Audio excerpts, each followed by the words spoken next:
Thank you, everybody, for your attendance this morning.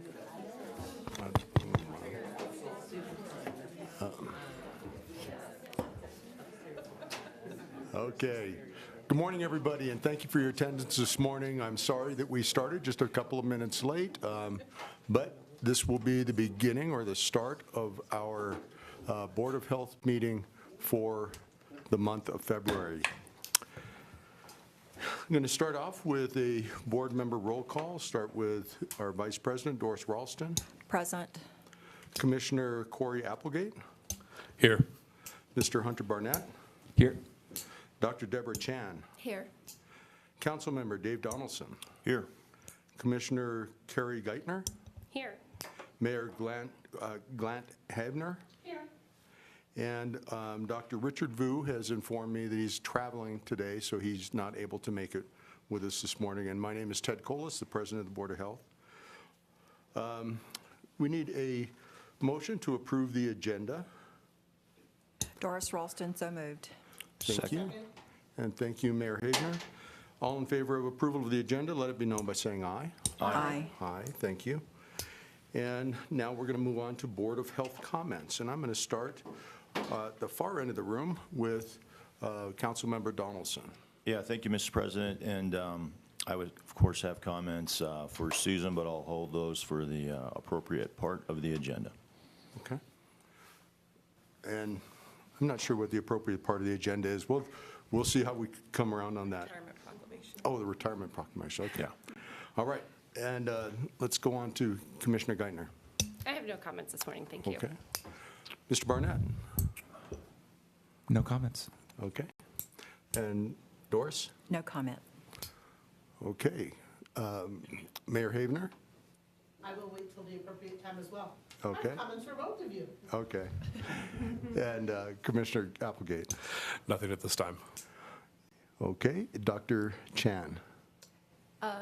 I'd like to take the opportunity to welcome the new members because I wasn't here last time, didn't get to do so. It's great to see all of you, and thank you for your service to the board.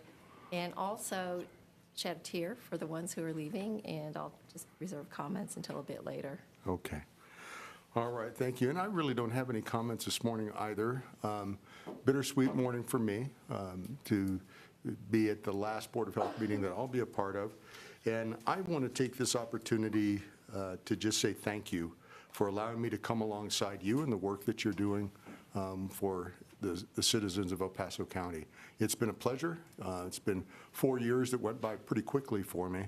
It doesn't seem like it's been 4 years. I still feel like the new guy in a lot of ways. So thank you, though, for the opportunity to see you do the work that you do and to see the way that you care about the people of our county. That's important to me. So thank you very much. Okay, moving on to we did the approval of minutes. I'm sorry. Oh, lucky me, I have somebody sitting next to me who can read.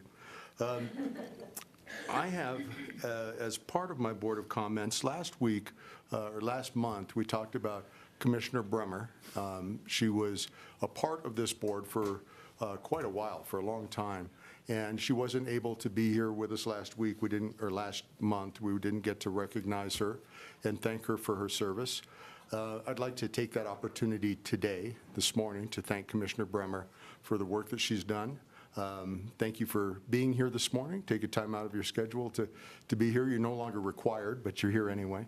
We're very grateful for that.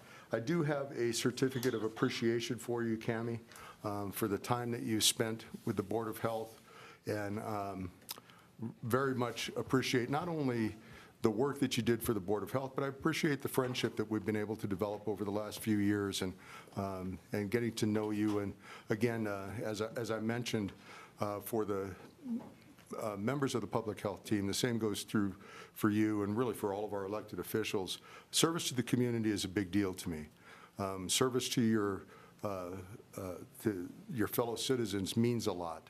And I'm very grateful for the time and energy that you put into not only this board, but also your work with the commission and the other things that you do. So thank you very much. And How do we want to do this, Susan? We want to do a photo, or do we want to? I'm not sure if other board members have any comments, and then I also have, I wanted to recognize you, and maybe we could do it together. Okay. Well, let me ask then, if any other board members have anything to say to Commissioner Bremer, you're welcome to at this time. Councilman Dollison. Yeah, thanks, Mr. President. And I would like to also recognize Cammie, who, by the way, is my county commissioner. That's where I live. We don't live too far apart. So thank you for your work as county commissioner, but also here. And when I was first appointed to the Board of Health 4 years ago, you were one of the commissioners here, and we've had a complete turnover now. But I want to thank you for your leadership on this board, your hard work, and your contributions to the health of El Paso County. Thank you. Doris? I'd also like to acknowledge your leadership. You, even though you weren't board president, you provided a great deal of leadership to our Board of Health and our community. And I know that you're doing that with Pikes Peak United Way. And I know already I miss you, but I look forward to working with you in other ways outside of the Board of Health. Thank you so much for your service. And any other members? I think, Susan, do you have something to say, too? Yeah, when the board members finish. What? I'm sorry, I couldn't see Dr. Chen.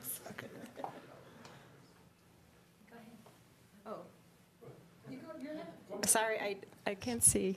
I just wanted to say a few words as well. I think it's been about 6 years that Commissioner Bremer has served on the voluntary, Board of Health, which is 9 members.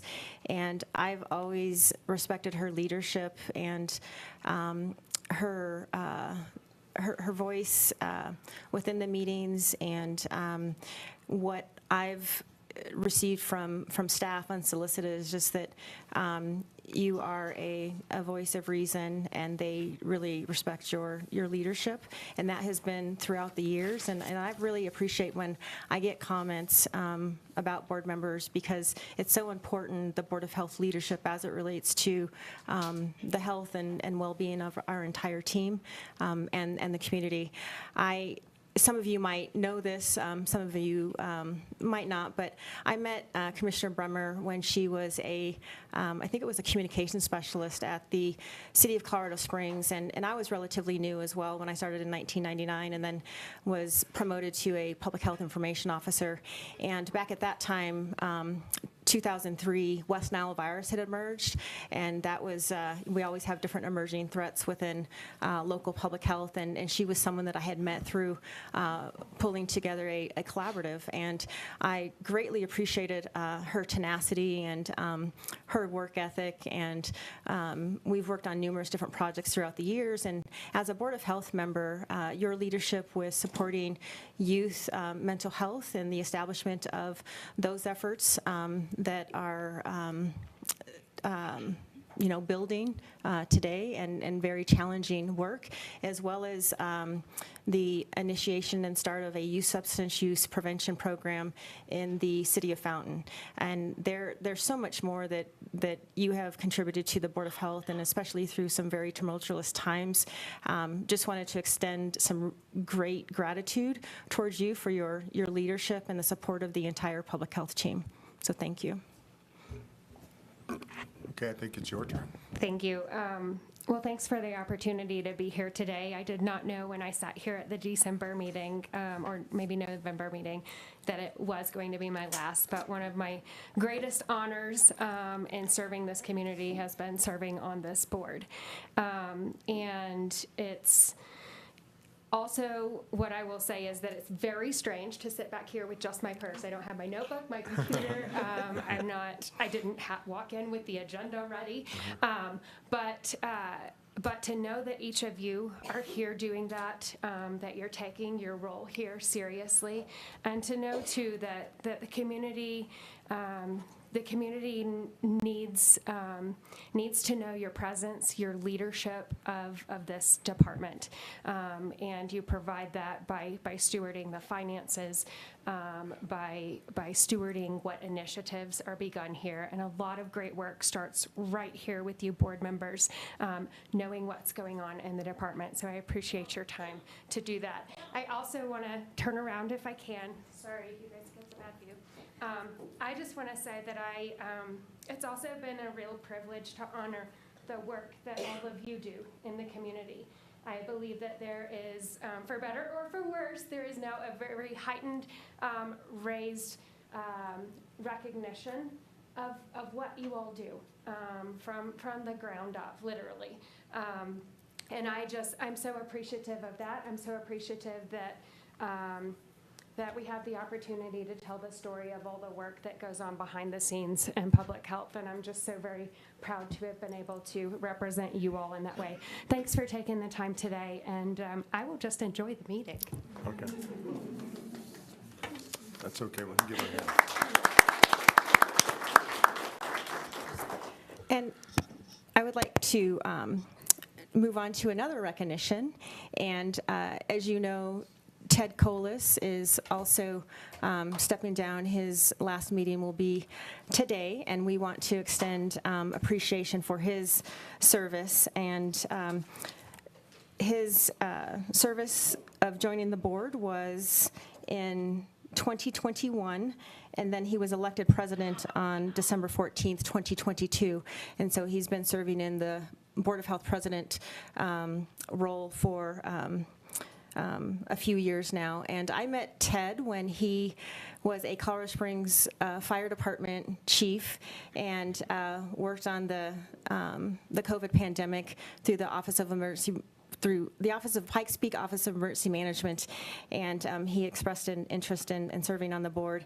And I appreciate your compassion and your kindness and your thoughtfulness as it relates to staff. I mean, you have participated in numerous different town halls, which are all staff meetings. We hold those once a month. We call them forums now.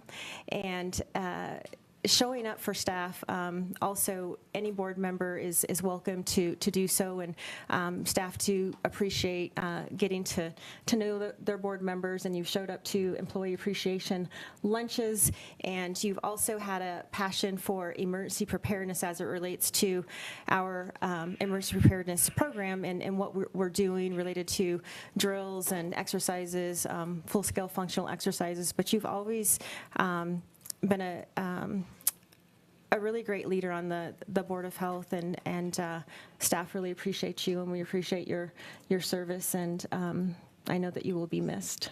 Thank you. And if I might also add to that is, I've learned a lot from Ted. When we meet we usually meet a week prior to the Board of Health meetings to kind of talk about the agenda and so that we're prepared.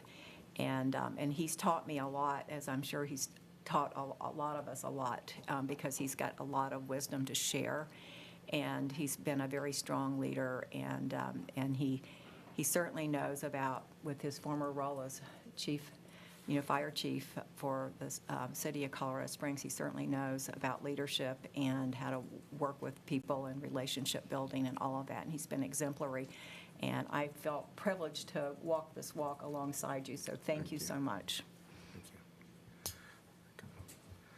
Well, I appreciate it. Commissioner.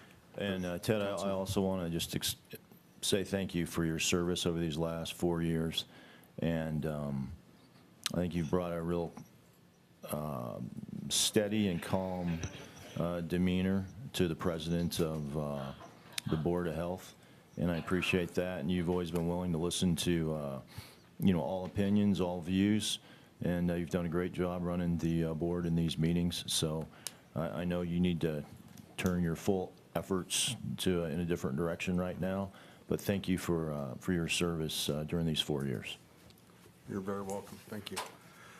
Well, thank you, everybody. I certainly appreciate that. I think we do this regularly when we have any kind of recognition. We gather for a photo. So, Michelle, where would be the best place to do that? If we could have board members on the blue wall kind of in front of the logo. Okay.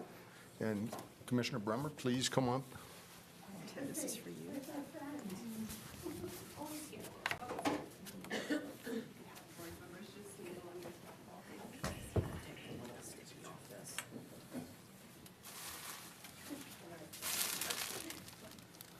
And then we'll have Commissioner Bremer and Ted, if you don't mind standing in the middle for your recognition.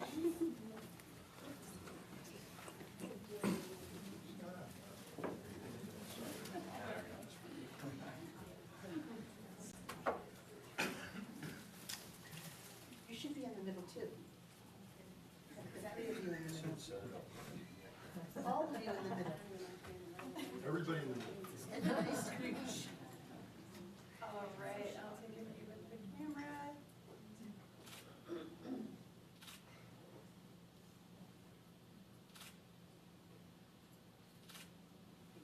Thank you.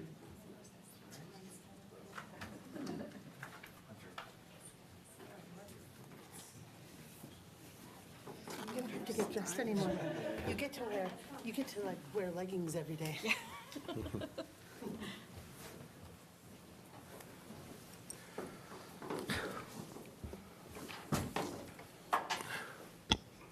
All right, moving along down our agenda, we are at the approval of the minutes. Hopefully, everyone has had an opportunity to look over the minutes from our last meeting, and if so, I need a motion and second.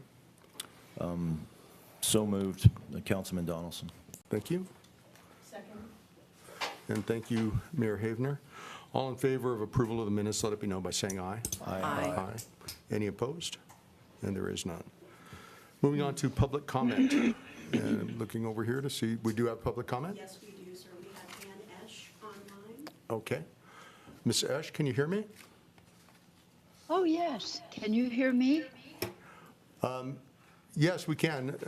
See if we can turn the volume up in here just a little bit, or if you could speak closer to the microphone, but we can hear you. Go ahead. Okay, my name is Ann Esch, and I live in Green Mountain Falls. Just as a little background, real quick, my great-grandfather built a little cabin in 1914. We and many other people. Can you hear me? We can, yes. We have cesspools. Well, I have served on the Planning Commission, and I'm now representing Green Mountain Falls on the Pikes Peak Area Council of Governments Water Quality Commission. And my concern that I'm kind of keeping up with for myself and other residents of the town is Regulation 43, and there are plans underway to, obviously, we care about water quality, to abolish cesspools. Well, ours are still working. I've had them inspected always. And I know that under current law, when they fail, they cannot be replaced. I think that's correct. There are a lot of modern technologies I'm looking into. But the problem is with the new regulation, when the title to the property is transferred, in our case, it will be to the next generation. I'm 88 years old, so my grandchildren and children will be inheriting this summer place. And I would like for you to take a look at Regulation 43 in our county ordinance. This is all just underway through the state. I'm keeping up with it at the state level as well. And I just wanted you to know that this is a concern as it comes to your attention. I realize that the county now is allowing variances for certain things. I don't know if this could be one that you could include if the law does change. This is all being considered. It won't go into effect, the rulemaking hearing in the state. I'm attending that on the 10th of March for public comment. So we'll see what happens, and I thank you for letting me speak, and thank you for all the things that you're doing for public health. Thank you so much. And you're very welcome, Ms. Esch. Thank you for sharing your concerns with us. We appreciate it. Oh, also, let me tell you, I did write it down in an email that I sent in case to all of you in case I couldn't talk. So it's in writing as well, kind of brief. Thank you. Yes, I did receive that. I read it last night. I appreciate that. Thank you. Oh, thanks a lot. Bye. Okay, now, any other public comment? That was the only one? Great. Now we're going to move on to the proclamation, and this is the proclamation for the recognition of the retirement of Susan Whelan. It says on my agenda that Lori Segal is going to read that for us, but Lori is not here today, so we've got tell me your name again, I'm sorry. Nathan Whitney. Nathan, thank you for being with us, and I appreciate that, and thank you for reading this proclamation.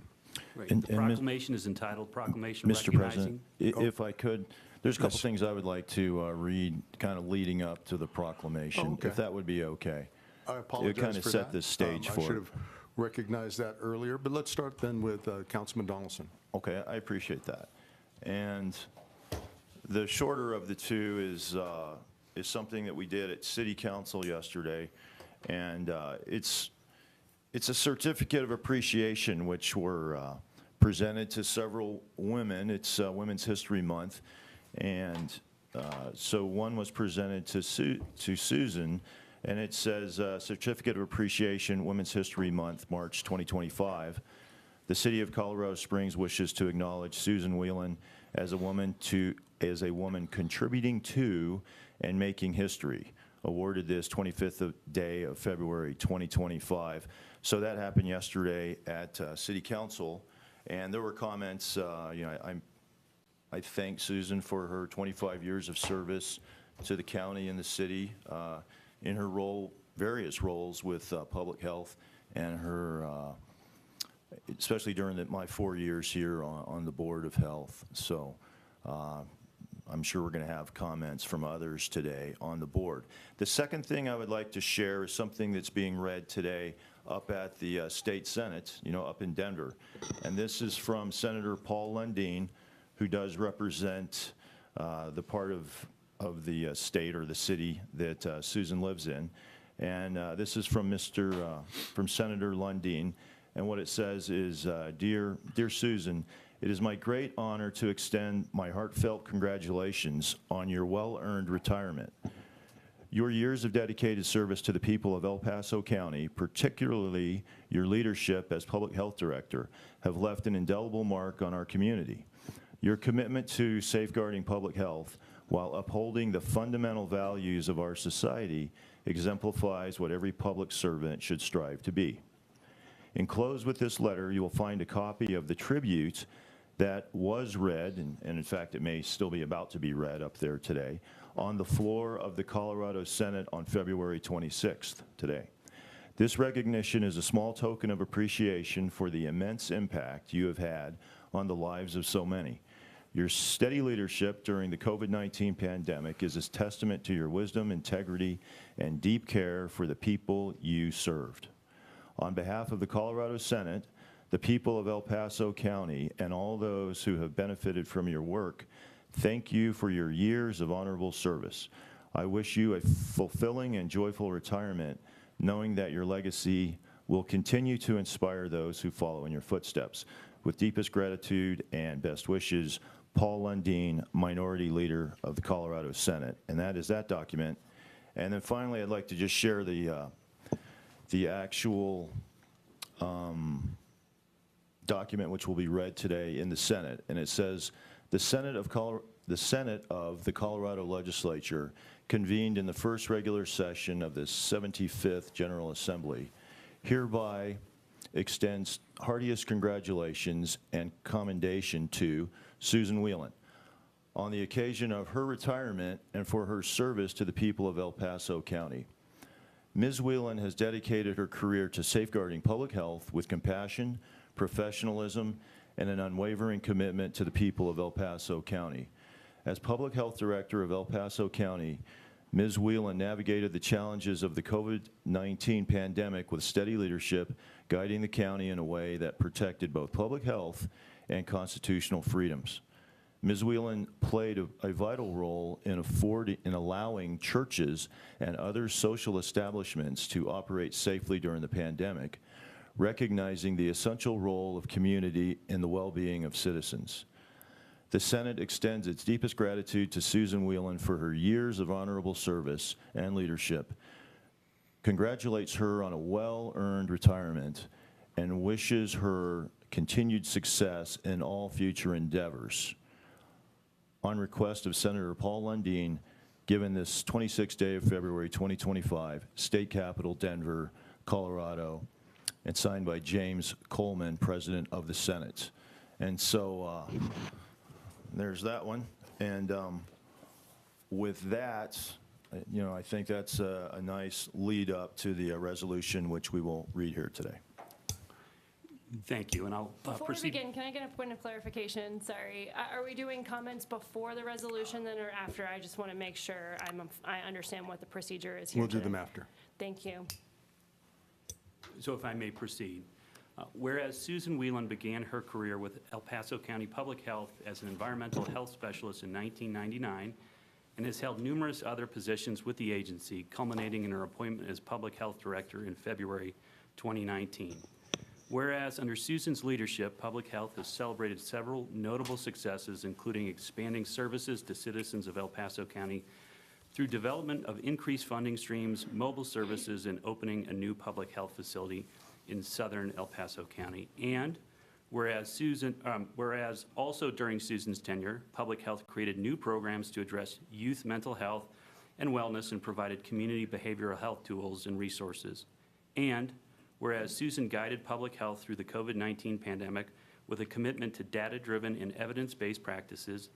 And whereas Public Health's programs in Susan's leadership have earned numerous accolades, such as honorable mention from the National Association of County and City Health Officials for the Regional Recovery Council, Colorado Springs Business Journal, Women of Influence, Spirit of the Springs Award, Pikes Peak United Way Community's Most Valuable Player Award, Spirit of Fountain Award, and whereas Susan's commitment to accountability, collaboration, and community partnerships has created a foundation of success that will carry public health into the future.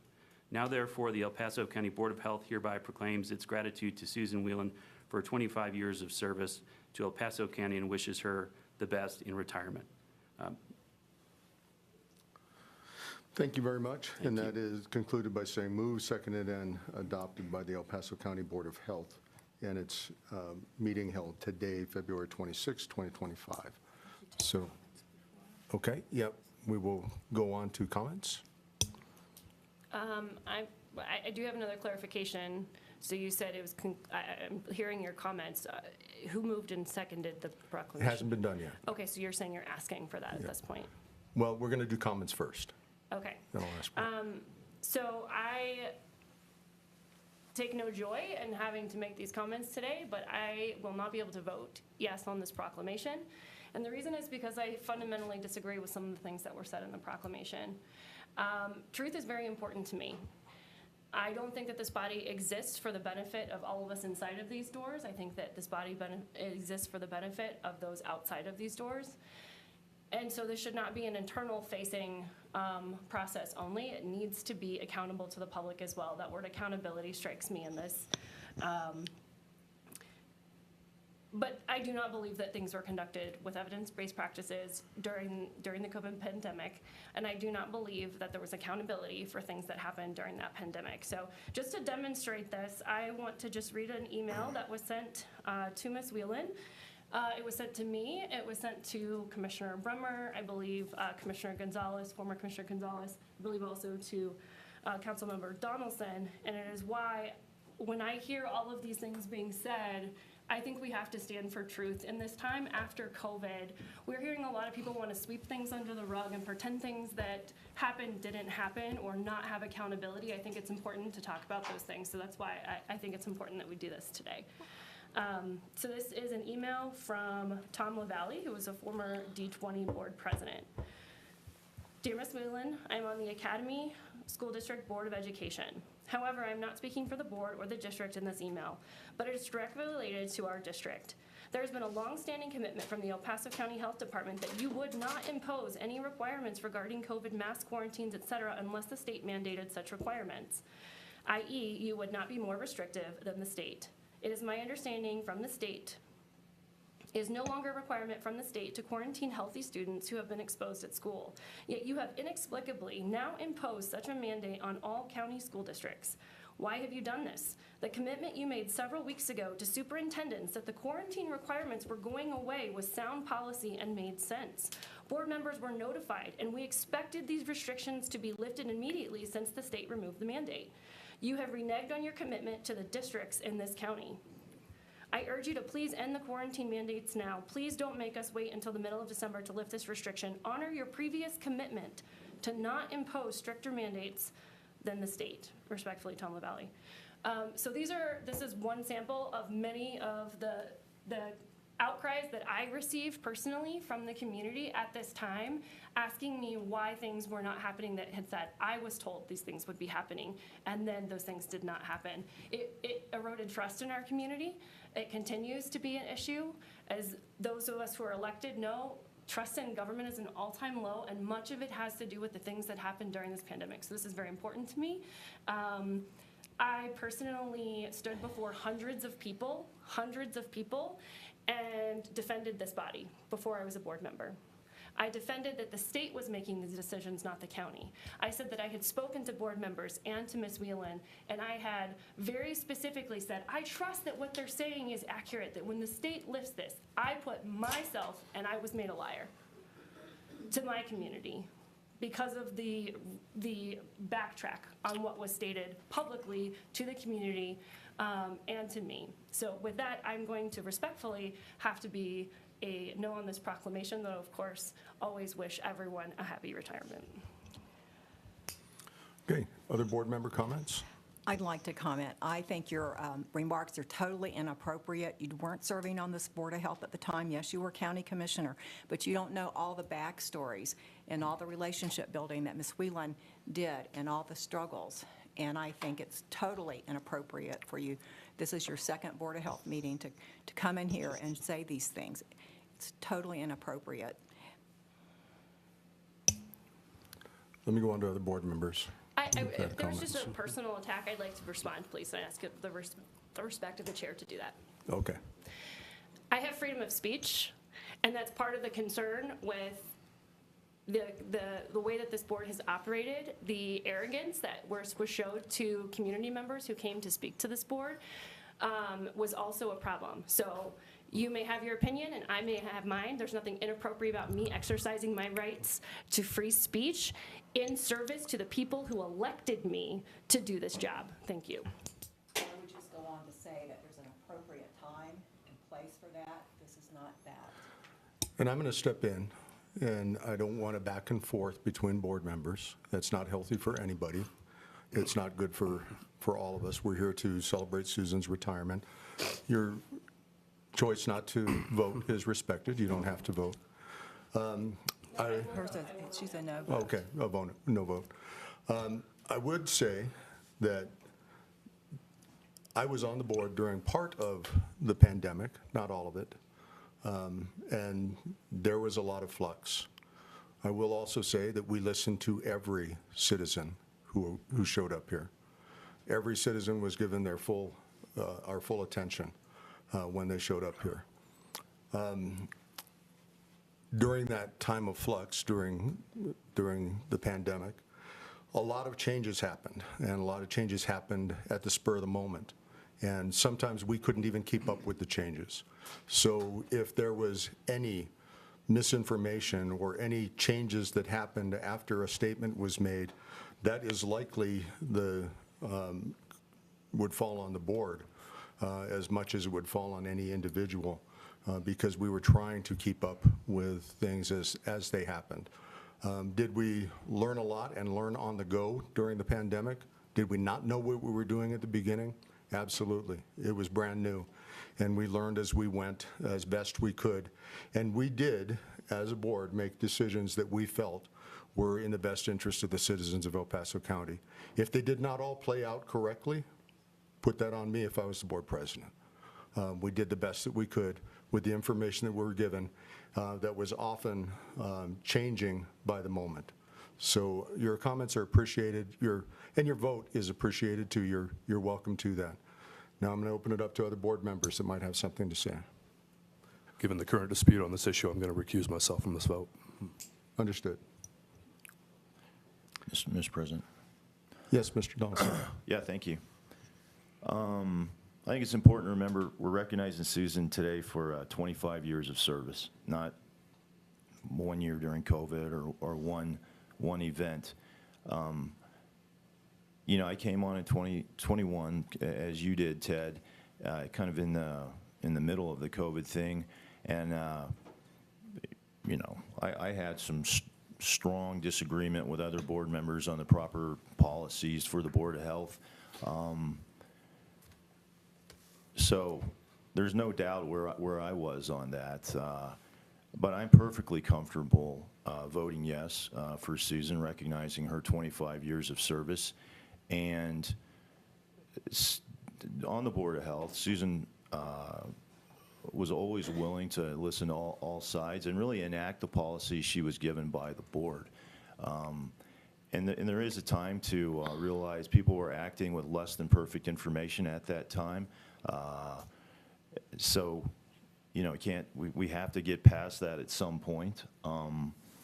So I'm going to say it again. I appreciate Susan's 25 years of service throughout all of the events that occurred during your time. Since I've been on the Board of Health, you've done a great job as executive director. You've made the job easier for those of us who serve on the board. You've done it, I believe, with a good heart, doing what you thought was right. And, you know, I wish you a very pleasant retirement. Dr. Chen. I'd also like to commend Susan on her long career with the Department of Public Health. I've only had the good fortune of serving on this board for a year, and so I wasn't on the board during COVID.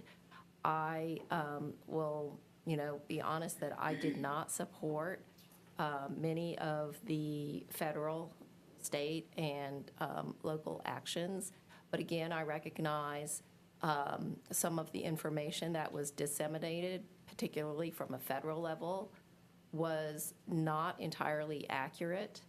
And I think that kudos are due to Susan for sticking it out during a very contentious and difficult time. I think that her department and Susan personally came under attacks. And I think that a less pragmatic, insightful, and dedicated leader may have shown to leave the department without leadership during that time. And so I don't necessarily think that everything was perfect, because nothing ever is. I think it's impossible to have perfect foresight.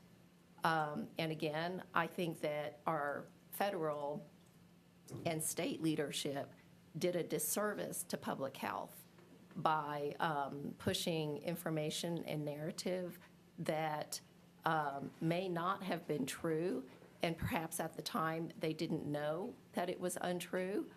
But in medicine and in science, we usually recognize what we don't know. And so I think that it was reasonable to do the best that anybody could at the time. And again, I commend her for her very long, very dedicated career and for sticking it out during a difficult time. I agree with that exactly. And what Dave said, I've only had the opportunity to serve with you for a year as well. But you have welcomed me with open arms. You have mentored me. You have been my friend, and you have taught me so much that I didn't know coming into the Board of Health. It really wasn't my wheelhouse when I came in. And I agree. I don't agree with many of the things, the federal and state mandates that came down during COVID. But at that time, we didn't know what we didn't know. And it probably would be done differently now. we don't know what's coming up in the future. We don't know what's going to happen with the bird flus. We don't know a lot of what we don't know. But you are so tough, and I'm so proud of you for how you've led and how you stand up for what you believe in, whether you and I always believe the same or not. I have so much respect for you as a businesswoman, as a friend, and as a mentor that I just wish you so much joy and so much love going forward. I'd like to echo those comments. Susan's been more than transparent with all of us. I've been on this board for 7 years, and anytime we've asked for information, she gives it. She's great at her job. She's transparent. She's poised during difficult circumstances and times, and she always gets the information when we don't know it, and she brings it back, and the board makes decisions on policy. And so I think she's been a very strong leader, a very capable leader. I wish her all the best in her next, I call it a chapter, but it's probably her next book. And I know I'll miss you here, and it's difficult for me.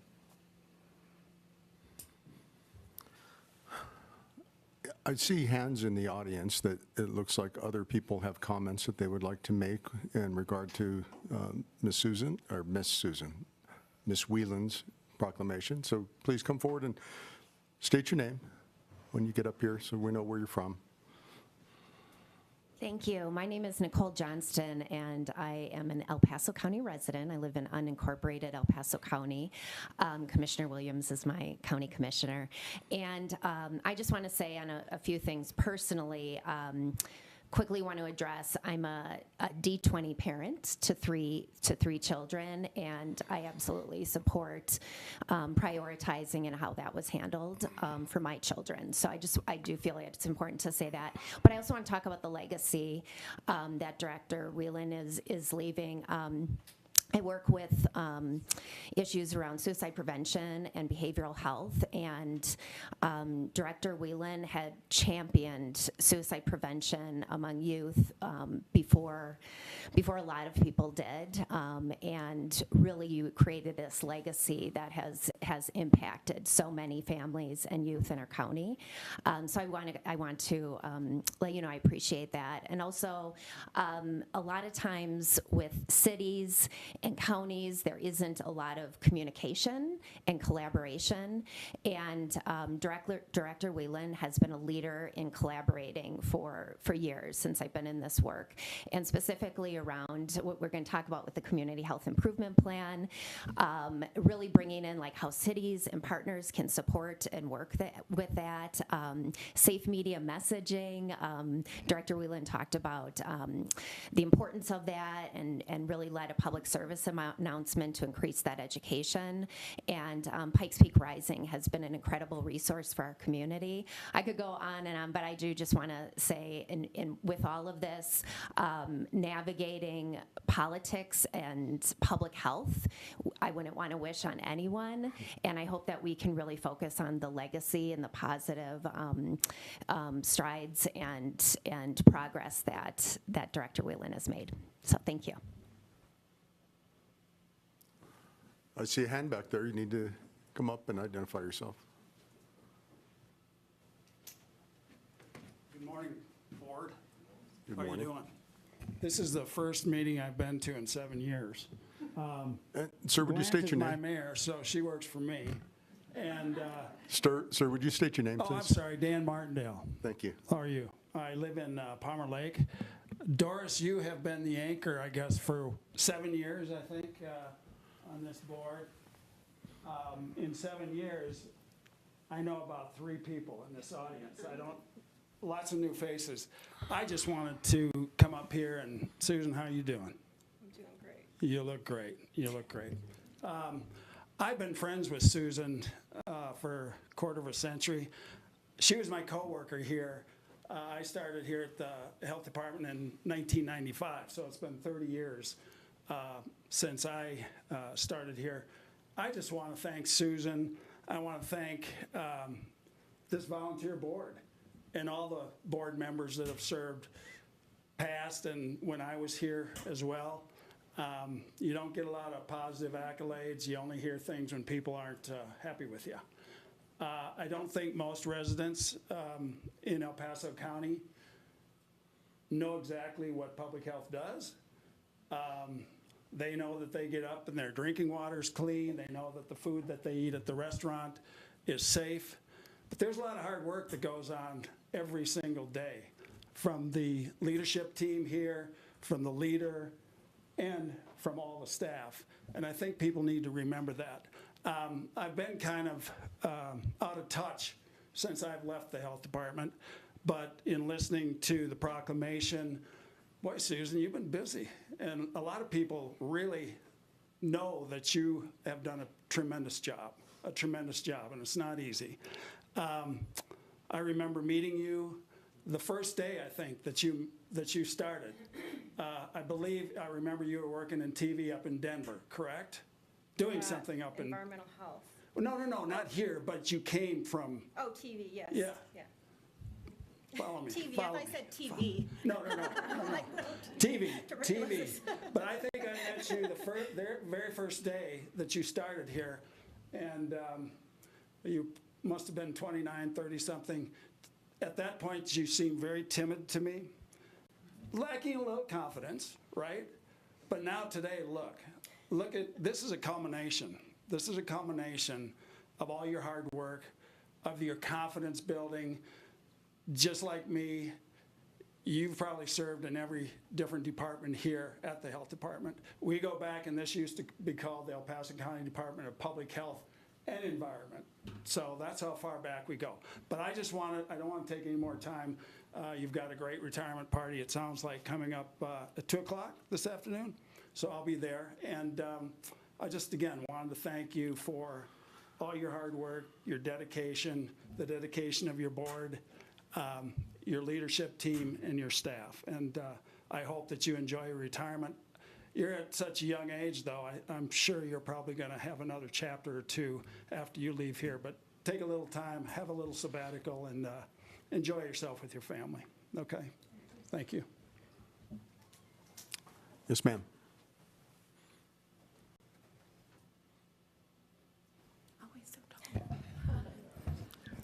Hello, my name is Cass Walton. I have been born and raised in El Paso County, and now I serve as a nonprofit executive director. And I just want to say, Susan, thank you so much. And everyone's already talked about all of the wonderful work that you've done, but I also just want to commend you for your conduct. In these meetings, I have seen a number of different topics brought up. Even this morning, just seeing you sit there and listen with grace and compassion and respect. In a world where it is very common for the person who's speaking the loudest to be the one that's heard, I just really appreciate your style of leadership with your grace and poise and your ability to understand, like, oh, I'm going to call you after, and I'm going to have a conversation with you about something that needs to be addressed head on. You have role modeled that for me. You've made me think through how to work through conflict, and I think that is such true leadership. And I think that especially in the climate of today, it's needed. And so thank you for doing that. Thank you for role modeling it, and thank you for teaching it.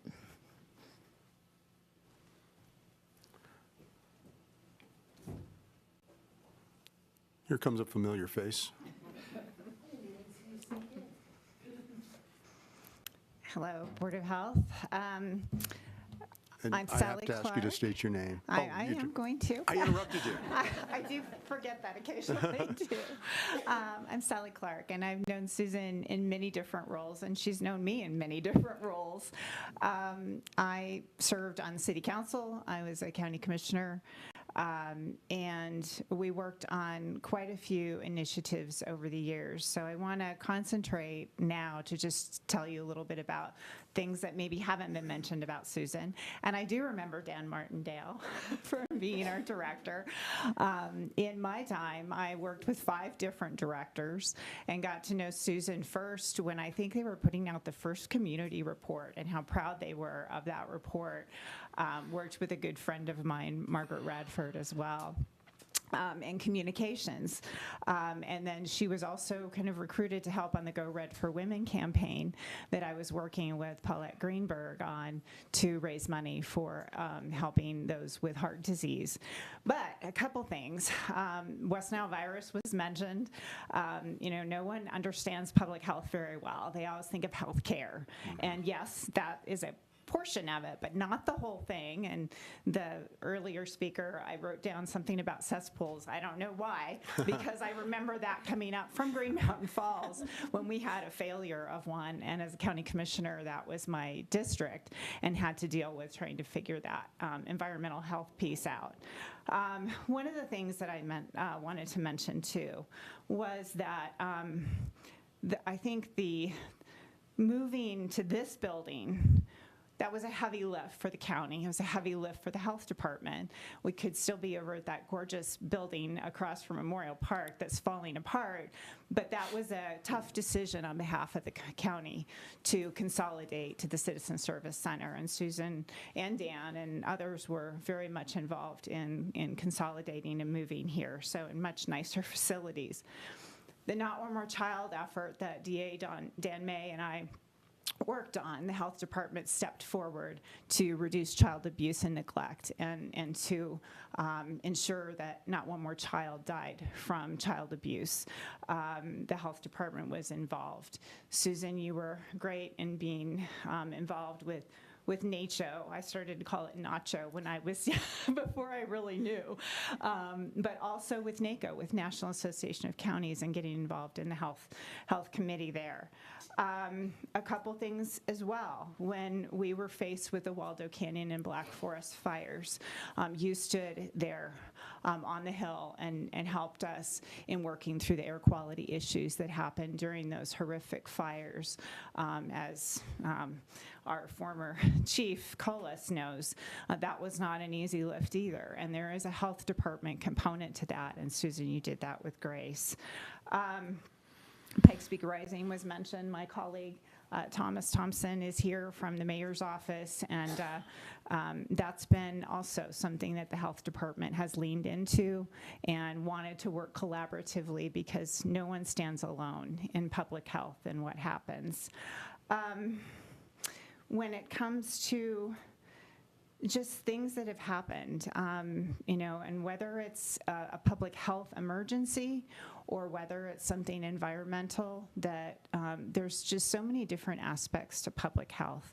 Susan, I'm proud of you and your 25 years for leaning forward, being able to, as I think Mayor Havner said, being able to share your opinion and your professional advice in a way that shows the information, but also recognizing that we all have sometimes differing opinions on issues, I think is very important, but you've always handled it very professionally.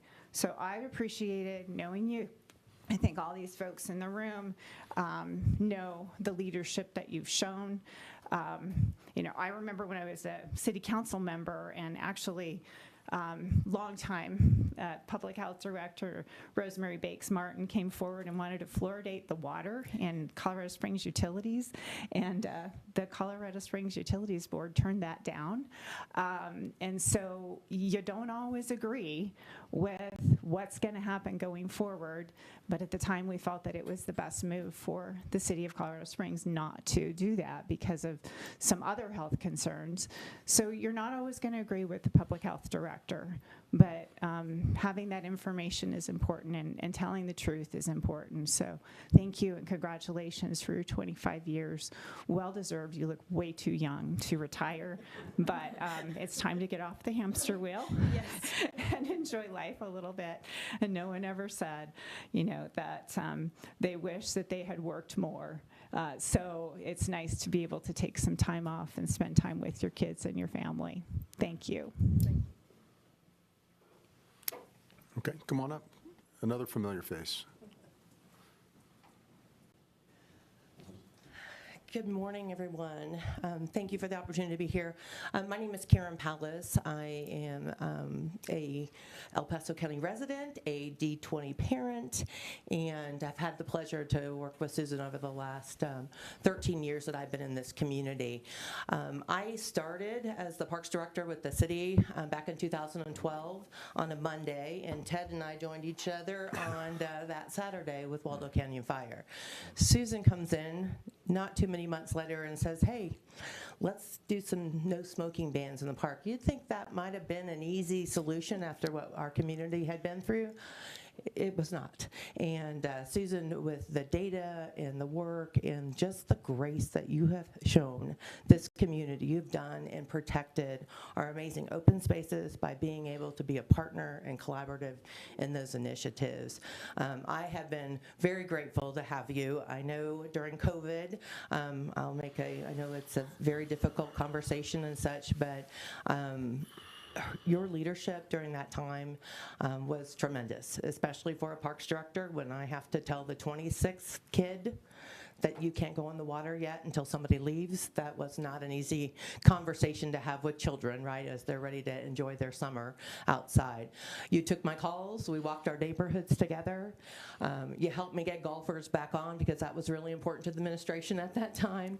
But you were wonderful to be there as a resource, as a support, and you really led in the state when I talked to others that were dealing with their health departments and dealing with the challenges that they were seeing within their communities. So I am privileged to be here to celebrate your 25 years of amazing work in this community, and I'm grateful not only as a resident, but as a friend for everything that you've done, and I look forward to your next adventure and chapter. Thanks.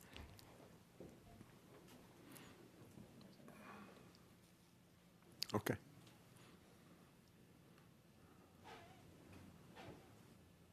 Good morning, everybody. My name is Diana May, and I am honored to be here today to have a few comments for Susan. I, too, was a 25-year retiree of the county, and I had the honor and the privilege of getting to know Susan back in my DA days and then in my county attorney days. Her reputation preceded her. Even into the district attorney's office when she started working on the No Child Left Behind, and really being very creative in public health involvement in kind of non-traditional ways. And then I had the privilege when I became the employment attorney for the county to working with her and Dan too and their leadership. But COVID threw us into a different chapter.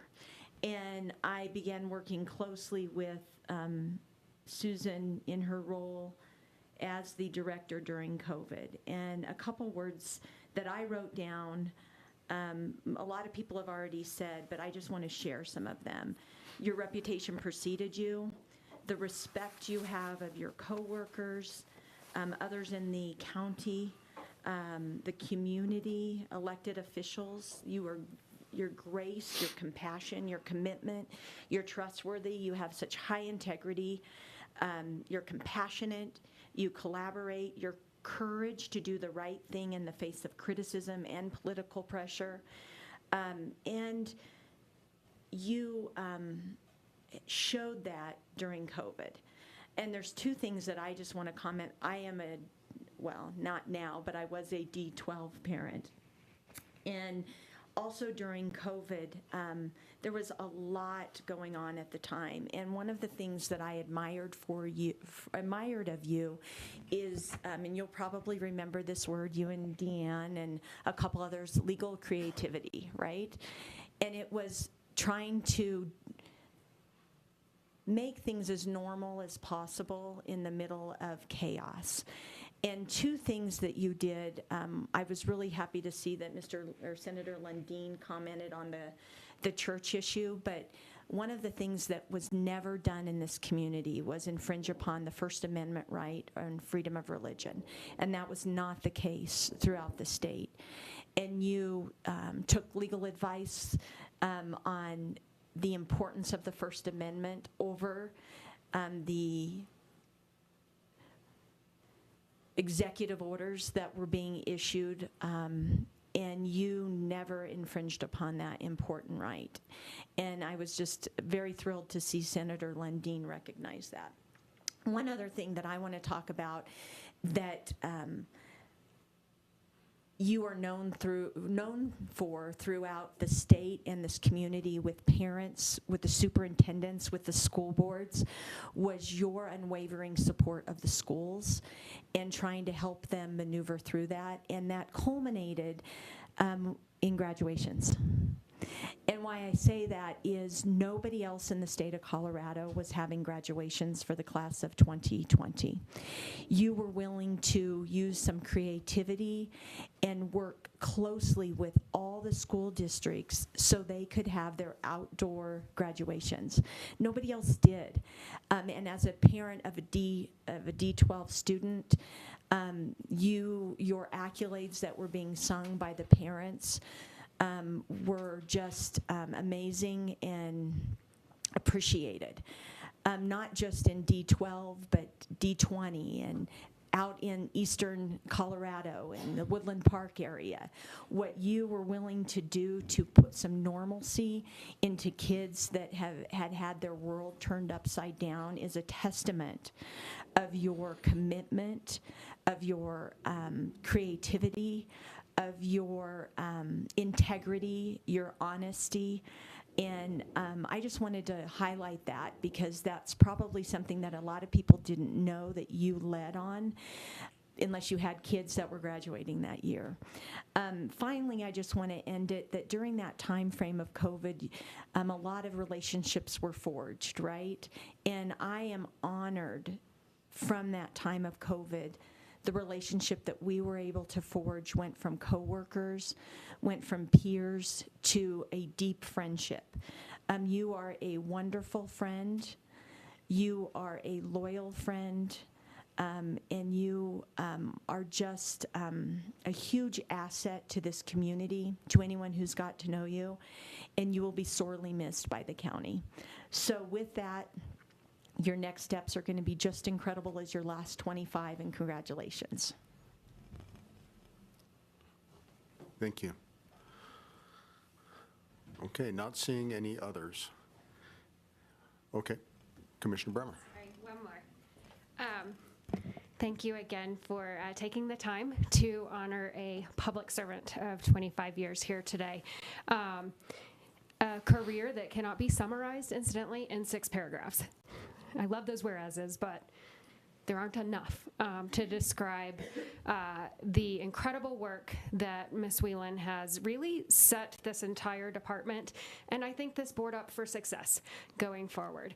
And that cannot be understated in this world of prevention, promotion, and protection.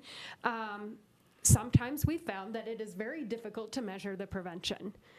And that's somewhat akin to where I think this board and this staff, this department, this county has the opportunity to look around the corners, as Susan has done, to try to, we can't predict everything and we're not going to do it all perfectly, but the way she has set up this organization to be nimble, to respond to our favorite COVID word, pivot time, is just impressive. And so that's my public official hat on. All of those comments were just kind of an acknowledgement that you are inheriting an incredibly well-run system right now. And I want you to feel the stewardship of that. Now I'm going to swap my hat and say some of the subjective things that often are not in a proclamation. Susan's ability to work through very difficult issues with difficult people, all of those skill sets were there long before COVID. And COVID, as with many of us, you go through fire and it forges iron. And you are one of the strongest people I know, and you've managed to demonstrate that strength with a soft understanding and ability to hear all those around you. So many great things have been said today. I'm very appreciative of the grace and the poise that was brought up by another speaker. That is a quiet kind of leadership that is not always seen. And certainly we can look around the nation and the state, and those who were leading public health departments at the time didn't always have that. How lucky are we in El Paso County that we had your leadership? So I'm incredibly grateful for that. I'm excited about your future, about how you're going to take those other skills, because I know you well enough to know that deep inside that servant's heart, you're going to find another place and way to do exactly what you've done, how you've done it. And so head up, shoulders back. I'm very proud of you. I'm glad I could stay here today to be a part of this. I did want to say I did get a piece of appointing and or interviewing every single one of you, or reappointing in Doris's case. And Doris is the only one who was sitting here in 2020. Doris and myself, and that also forges a teamwork and a camaraderie, and a director that was able to facilitate that, work within it, and still keep the professional lines. That's just, it's hard to come by. So Susan, job well done. Well done, good and faithful servant, and I'm honored to have been a small part of it. Thank you.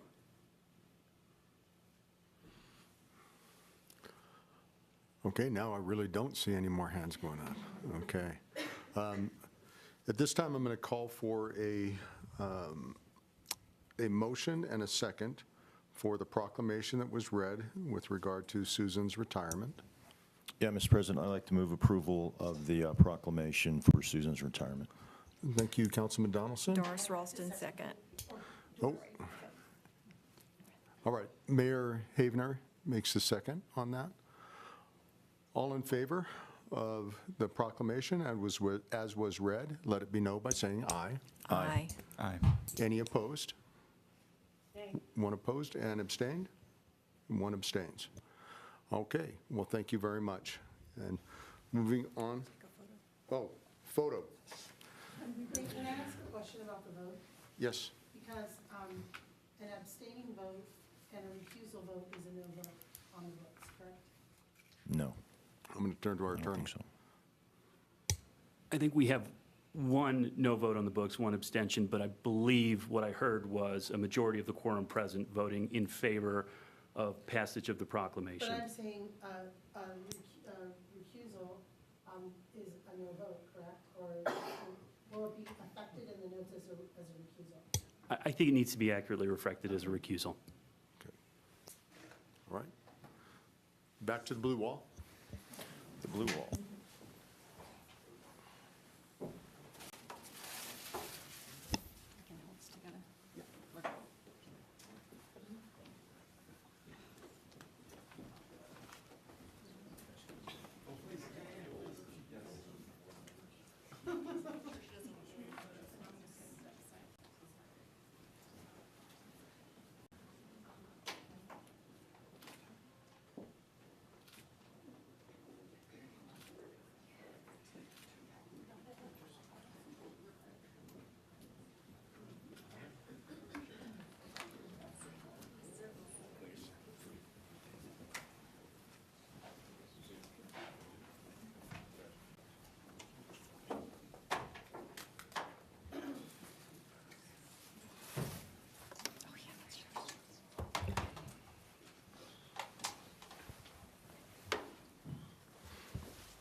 President Colas, before we go on to the next item on the agenda, I was just wondering, what is the process for responding to the public comment that was made earlier?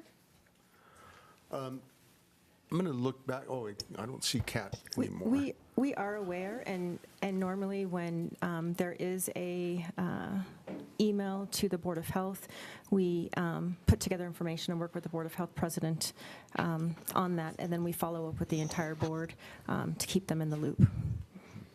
But somebody will be contacting the citizen as well to hear in detail what her concerns are and let them know what our position is legally, whether we address those things, whether we don't, or what steps we're taking in the process. That's why I was looking for Kat, our environmental health director. Our environmental health director, Kat McGarvey, will be following up. Oh, there you are. There she is. I can, excuse my voice, it's the end of basketball season, so the yelling gets a little louder. I'm Kat McGarvey, Environmental Health Division Director. I can provide some context to that comment. The Colorado Department of Public Health and Environment is and has been undertaking a revision to Regulation 43. Our regulation locally is Chapter 8 for on-site wastewater treatment systems. As part of the state revision, we are required to be come in alignment with that once their regulation revision is approved. So they go through a stakeholder process. There were several subgroups. I was a part of that, and many of the subgroups that were on that as well. Once they go to Water Quality Control Commission on March 10th, there is some public comment available, but most of those comments have been vetted to this point and responses made. There's a minor window for some new comments as well. However, once they are approved, or if the Water Quality Control Commission chooses to amend those, they can. They typically are effective about 45 days after. That then gives us a year to come into alignment with that new regulation. The specific portion that she is talking about, cesspools. Cesspools, if you don't know, are just a hole in the ground where all of the components, solids and liquids go. The liquids then seep out into the ground around, eventually making their way back into our groundwater system. Green Mountain Falls is an area that we see a high number of system failures because that area was never intended to live in year-round.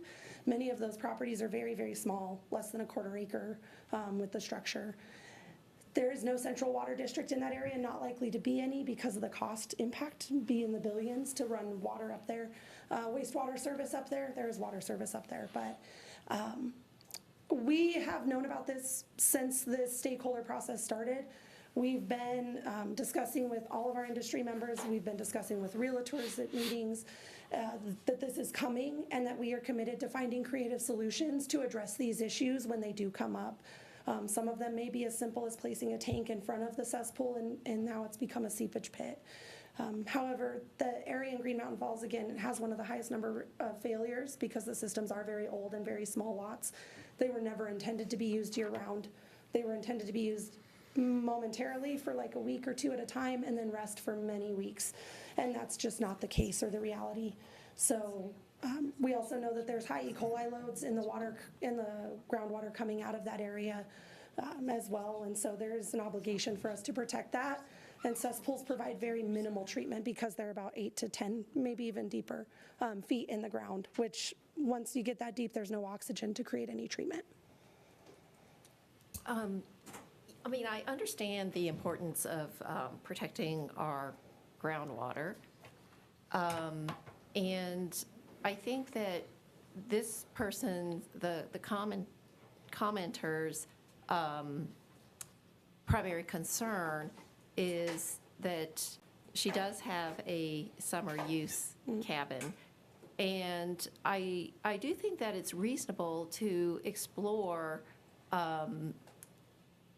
regulations or variances around cabins that are still used for their initial purpose versus the ones that have been converted to more full-time use or larger families or more individuals within the residence.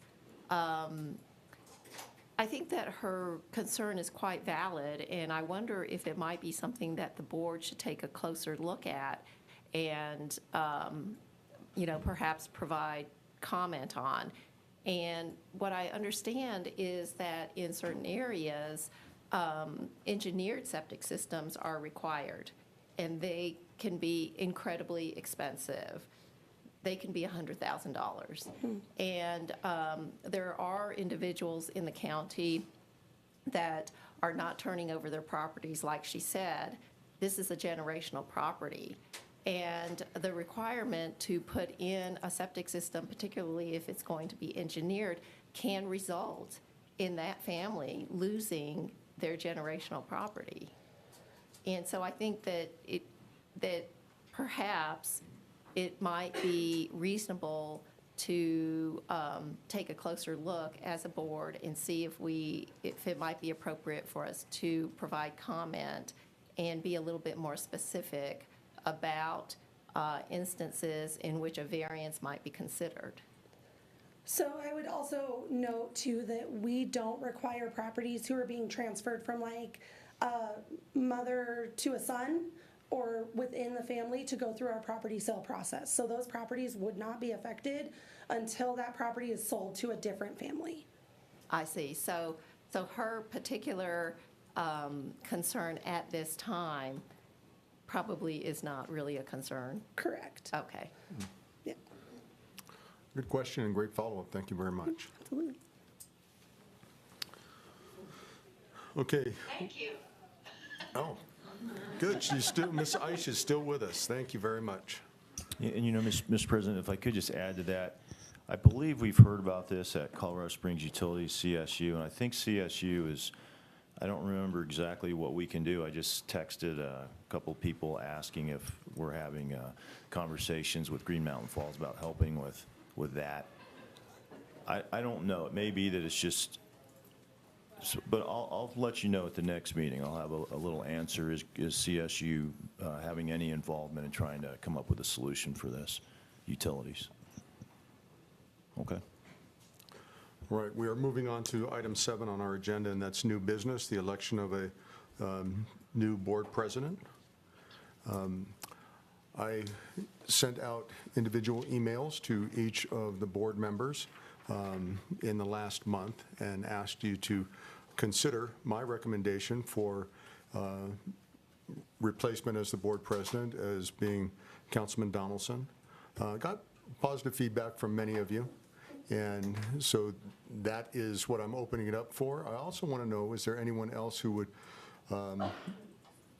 any other nominations for the president's position?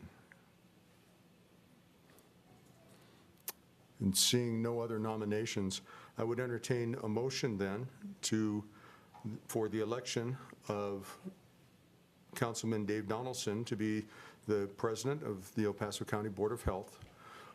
I would say at the conclusion of this meeting, once this meeting is adjourned, that he would take over presidency of the El Paso County Board of Health, and looking for a motion in favor of that.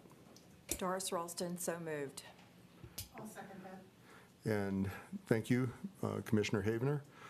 And all in favor of Councilman Donaldson being the next board president, let it be known by saying aye. Aye. Aye. Any opposed or abstentions? And there are none, so it unanimously passed. Congratulations. Thank you, Mr. President. Would you like me to say a couple of words? What's that? Would you like me to say a couple of words? Sure, please do. Okay. Well, I want to thank the board, and I also want to thank the staff, the people that make public health work here in El Paso County, for your confidence in me. You know, I've served 4 years on this board. I serve as the chair of Utilities Board right now, so I have some experience with serving in a role like that. One interesting thing about me is when I went to Iraq that first time, you know, I was the medical officer for a unit, and for several units actually, and I was responsible essentially for public health over there. For it wasn't 500,000, which is the size of the city, or 750,000, which is the county, but it was 500. And they sent me to a unit where they were having all kind of disease problems because their sanitation was horrible. So people were coming down with, you know, GI problems at a tremendous rate, and that takes them out of being able to do their jobs. And so it's really just like the very basics of what public health is. Good sanitation, make sure the water's clean. Mr. Martindale kind of touched on this earlier. And there's a few other components to that. So in an odd way, we did it at the microscopic level there, and you all do a great job of it here at a county level. So again, it was touched on earlier, being responsible with taxpayers' dollars. That's a big role of this board, and creating a stable environment for y'all to do your work. And I look forward to it, and I thank you. So thank you. Well, thank you. I appreciate you stepping into that leadership position that gives me confidence as I step away from the board to know that you and your history are going to be taking that on from this point forward. Moving on, the next item on our agenda is number 8, and that is the director's report. And the director's report is going to be really about a document that I believe that all of us have a copy of. And that copy is the Community Health Improvement Plan. Let me just say a few words about this Community Health Improvement Plan. This was something that was, I guess the proper word for it is commissioned by this board about 1.5 years ago. And over 60 agencies have participated. When I say it's a community health improvement plan, it's because there was input from the entire community, a broad spectrum of El Paso County, and agencies that are involved contributed to the document that I'm holding. What we need for today, and what we'll be looking for today, is a motion to pass this, a vote to pass this Community Health Improvement Plan. And this then is submitted to the state. The state has already seen it. When I say the state, that's CDPHE. They've already seen it. They approve of it. They have acknowledged the work, the effort of staff that has gone into this, and not only the effort of staff that has accumulated this information, but also of the entire community that has played a part in contributing to the information that is in this document. The document is here for all of us to read, to peruse, but really we're looking for a motion to move forward and to send this final draft copy, make it our final copy that will then be presented to the state. Mr. President, if I may. Just one moment. I didn't know what you were saying. Will we have discussion on this? Yes, we will. RUBA, the public health planners are going to do a presentation. RUBA. RUBA, yes. Okay. Our public health planner, and we've got some community partners here. Okay. And Mr. President, would you like a motion in a second before we open for presentations and discussion? Sure, let's do it. That way we won't vote yet. We'll wait for this to have discussion. So moved, Councilman Donaldson. And do we need a second? Second, Doris Ralston. Thank you very much. And please state your name for us. Yes, good morning. My name is Ruba Ahram, and I am the Senior Public Health Planner of El Paso County Public Health. I just want to say good morning to the members of the Board of Health. Thank you for taking the time today so that I can present the 2025-2029 Community Health Improvement Plan, which is also known as our CHIP. This plan reflects nearly 3 years of collaboration and commitment from our community partners in the Healthy Community Collaborative, which is also known as the HCC. They are a multi-sector group of more than 60 engaged partners with a broader distribution list exceeding over 100 individuals. While some actively participate in our monthly meetings, others remain informed and contribute through their organizations, and this ensures a wide-reaching collective effort toward improving public health in El Paso County. The CHIP was initially drafted in 2022 and has since undergone extensive review and refinement to align with the most current data from the 2023 Community Health Assessment, which we call the CHA. This board previously reviewed or received presentations on the CHA and the CHIP in 2024, and we incorporated your feedback into this final plan. Today, we're seeking your approval to move forward, as this plan has been thoroughly developed through a community-led process and extensive partner engagement. It is also important to clarify that while the CHIP focuses on 4 priority areas, barriers to accessing healthcare, suicide prevention, drug overdose, and housing stability. These are not the only public health priorities in El Paso County. Rather, they are areas where community partners have committed in taking action and implementing strategies for meaningful impact. So this plan is a collaborative, community-driven effort, which I'd like to emphasize, and it's facilitated by El Paso County Public Health, and it's built on the commitment and engagement of our partners. So with that, I'd like to walk you through the CHIP and its implementation plan for the next 5 years. Alrighty, so the Community Health Improvement Plan, or the CHIP, is a 5-year community-driven plan designed to address the leading public health challenges identified in the Community Health Assessment. It serves as a strategic roadmap that guides collaboration through community partners, some which include hospitals, nonprofits, government agencies, and businesses, and this is in an effort to improve the health and well-being of all El Paso County residents. The CHIP is grounded in data, using the findings of the CHA to develop these strategies that drive meaningful, measurable change. It also aligns with the El Paso County's strategic plan, specifically to Objective 4, and that is in the county's strategic plan for health and safety as it relates to developing partnerships in support of communities to improve the health and safety of residents. Beyond meeting the statutory requirements under the Colorado Public Health Act and the standards set by the Public Health Accreditation Board, also known as FAB, the CHIP plays a critical role in fostering collective impact. It brings together a diverse range of stakeholders who share a common goal, which is to improve health outcomes for all residents. By translating population health data into actionable steps, the CHIP assures that efforts to address drug overdose, suicide, access to care, and housing stability are community-led, they are sustainable, and they are focused on long-term improvements in the quality of life across El Paso County.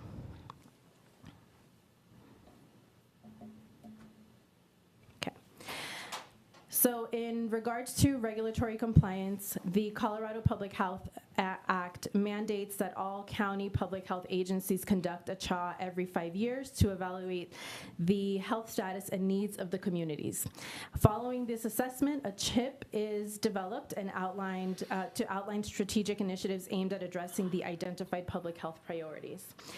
These efforts are not only a best practice, but it is a statutory requirement that guides us in taking the systematic and data-driven approach to improving community health.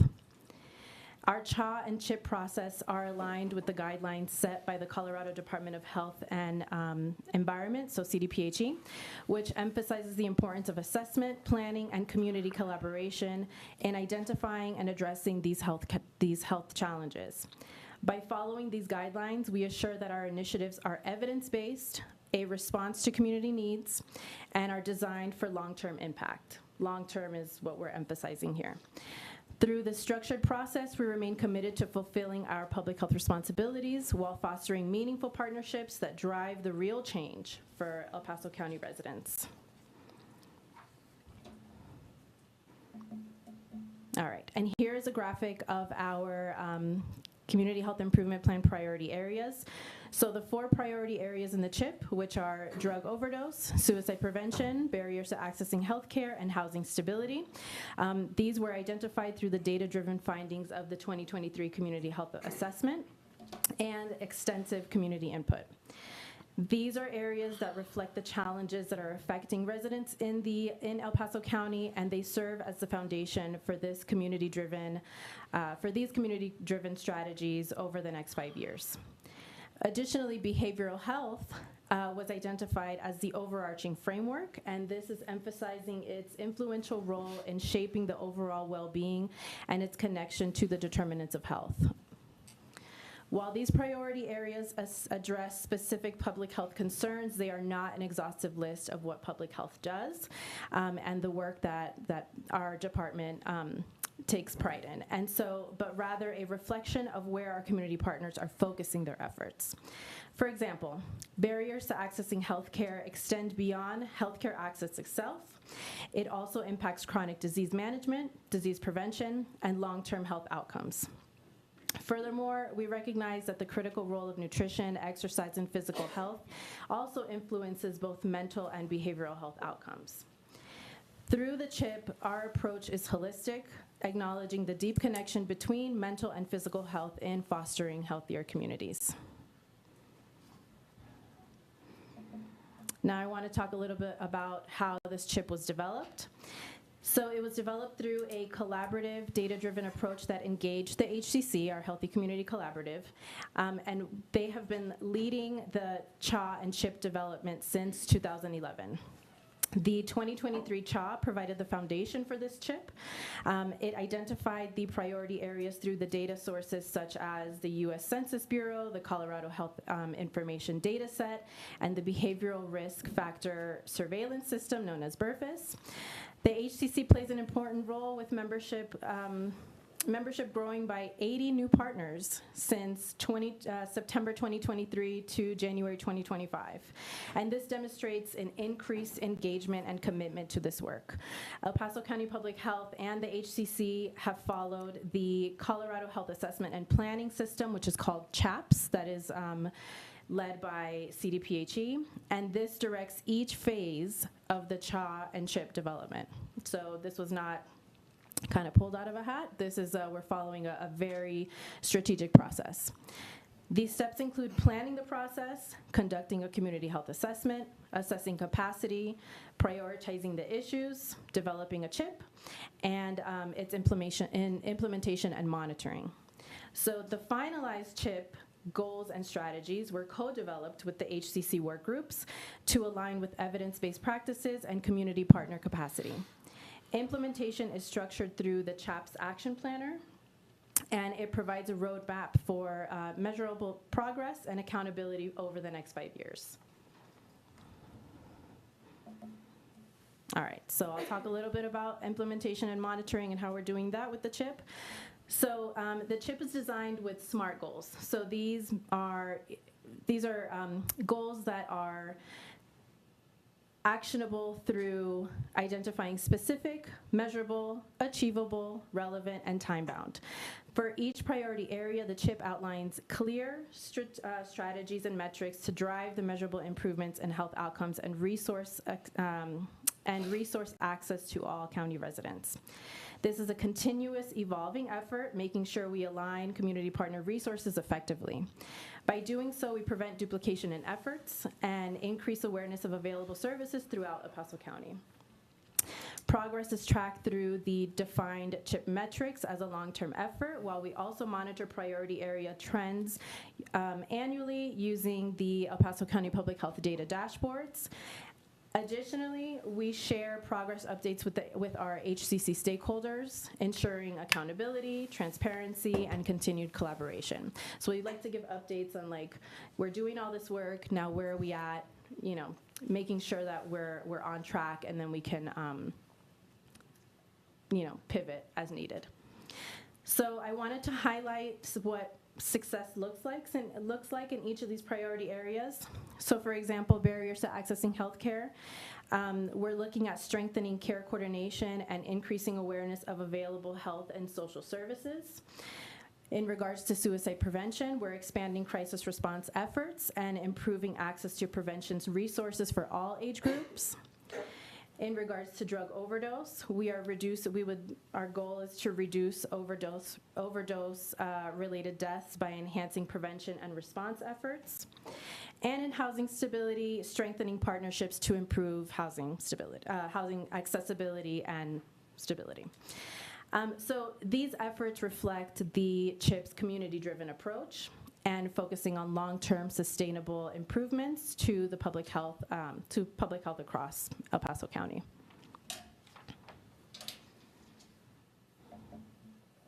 Alrighty, so for our next steps, with board approval, our next steps will focus on a full-scale implementation of the CHIP, continuing to engage community partners through trust and accountability, and tracking measurable progress through quarterly updates to both internal and external stakeholders. This work has already been in motion for the last year and a half, with the HCC leading implementation efforts to address the priority areas outlined in the CHIP. We remain committed to fostering collaboration, providing regular updates to the HCC, and maintaining open communication with all stakeholders. As we move forward, I also want to extend the open invitation to board members to participate in the HCC meetings.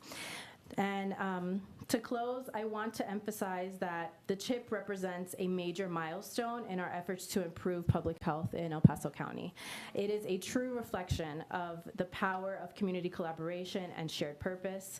The dedication of our partners has been instrumental in making this plan a reality, and we really appreciate the board's support in advancing the health and well-being of all county residents.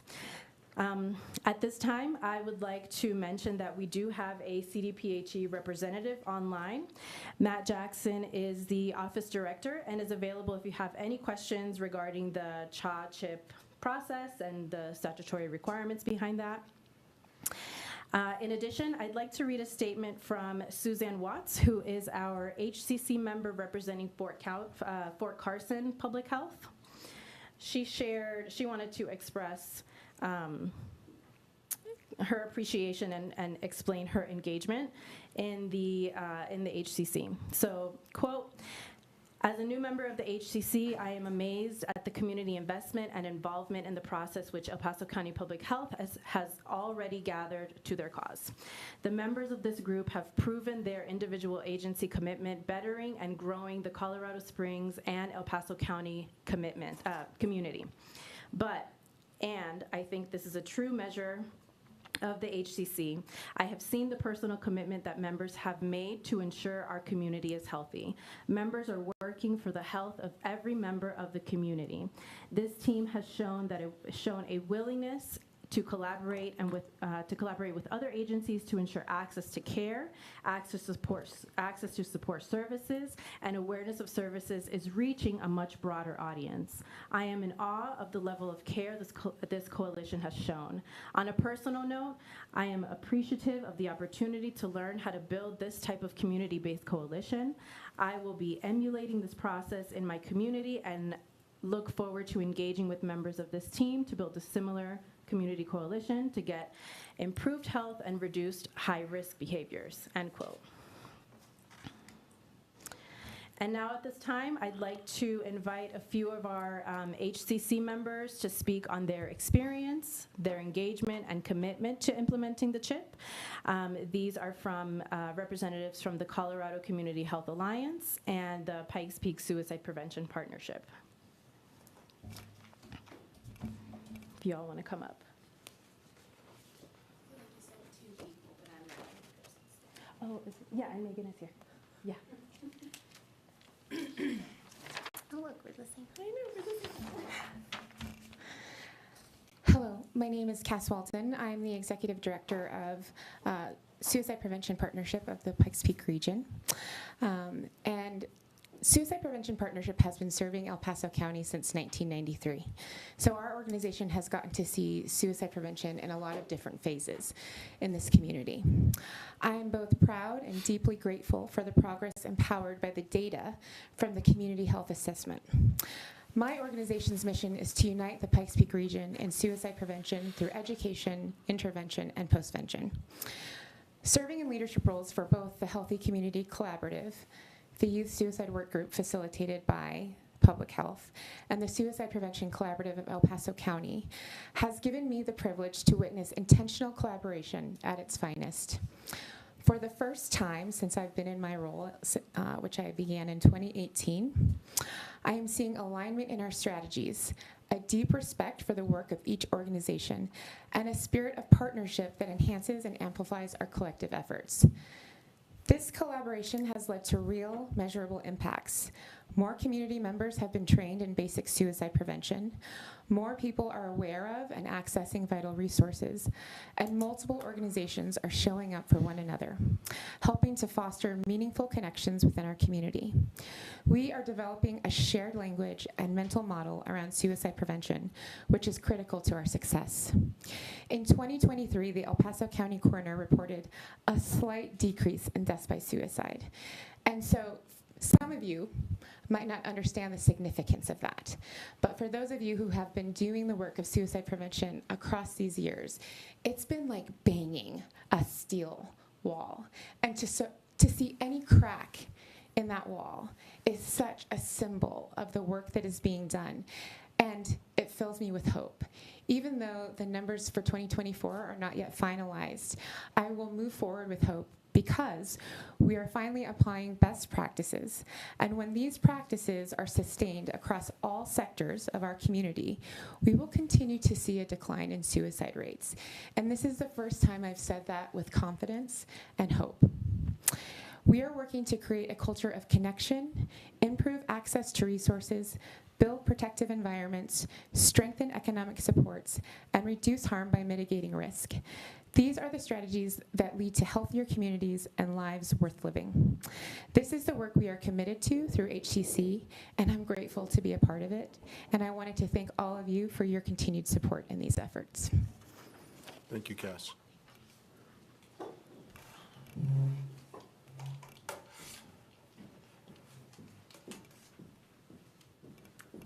Hi, my name is Megan Billisbach. I'm a community health strategist with Colorado Community Health Alliance, and we are the regional accountable entity here in El Paso County, meaning we oversee and administer the Medicaid benefits for 8 counties, including El Paso. And so one of our roles is we really rely on community partnerships and collaborations as we try to align with healthcare policy and financing. So we have different measurements, key performance indicators, and goals to strengthen the care for those on Medicaid, including access to care. And so it's really been an honor to work with the Healthy Community Collaborative for the last 5-ish years as my role. I've been more involved in the access to care subgroup.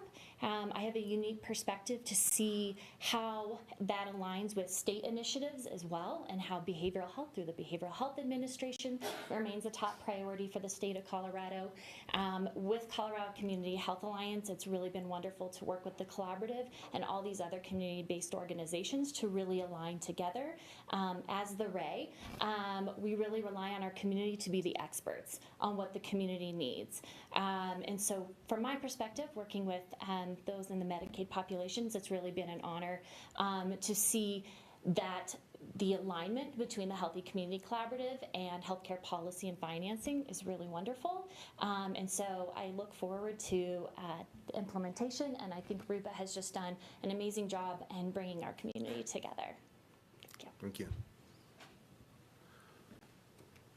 Okay, I imagine some of our board members have comments or questions, and we've got our experts standing by. So, I have both, if I may start, Mr. President. So just to be clear, how often is this updated and published? 5 years. So statutorily, it's every 5 years. The CHA, the Community Health Assessment, is conducted every 5 years, and in response to the CHA is the Community Health Improvement Plan, which is another 5 years of implementation. Gotcha. I have one more question, but I want to preface it by saying how impressive all the work is. I can tell you it does not come out with reading it, so you maybe put some more detail in there because it is very impressive. And I want to thank staff and your leadership on getting this done. My question, though, is with reading through it, I am surprised, maybe comment and question, I'm surprised by the lack of detail, awareness, priority on chronic disease. Can you speak to that? And then I do have some more comments on it.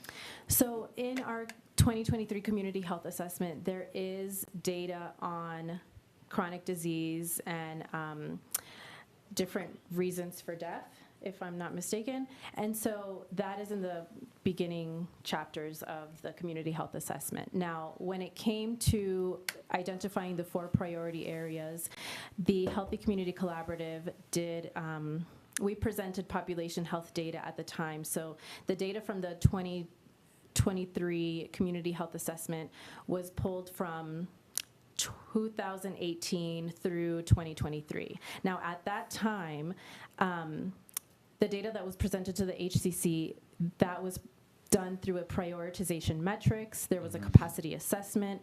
There were many steps that were involved in defining and deciding on the priority areas. So that's not to say that disease prevention is not a top priority. However, for this specific CHIP, which is in response to the data from the community health assessment, this is where we're at, and this is the community-driven push. So public health, as a department, has other areas that are addressing these other public health issues. Gotcha. And as a member of this board and bringing my professional and personal insight, experience, interests, I do want to respectfully disagree. And outside of the statutory requirements of what this department does, I believe that it's the most important thing for two reasons. One, foundational public health services, as we all know, and that paragraph leads with chronic disease. And then if I may, Mr. President, just read a very short paragraph from a CDC report that was published almost 1 year to the day this week, so very relevant. An estimated 129 people in the U.S. have at least one major chronic disease, things such as heart disease, cancer, diabetes, obesity, and hypertension. 5 of the top 10 leading causes of death in the U.S. are strongly associated with preventable and treatable chronic diseases. Over the past 2 decades, prevalence has increased steadily, and this trend is expected to continue. An increasing proportion of people in America are dealing with multiple chronic conditions. For example, 42%, 2 in 5, have 2 or more, and 12% have at least 5. Besides the personal impact, chronic disease has a substantial effect on the U.S. healthcare system. About 90% of the annual $4.1 trillion healthcare expenditures, and that's already out of date, it's actually closer to $4.9 trillion today, is attributed to managing and treating chronic diseases and mental health conditions. And I can tell you that, depending on the source, 75% to 90% of that 90% is driven almost exclusively by environmental factors, specifically our diet and nutrition, clean air, clean water.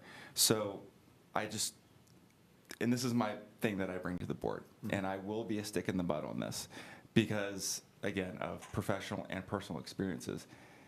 I do want to just voice that I think we are missing. Again, this is not to discredit the great work. Again, I'm truly impressed by the presentation, and I'm really glad you guys did that, and everyone who spoke.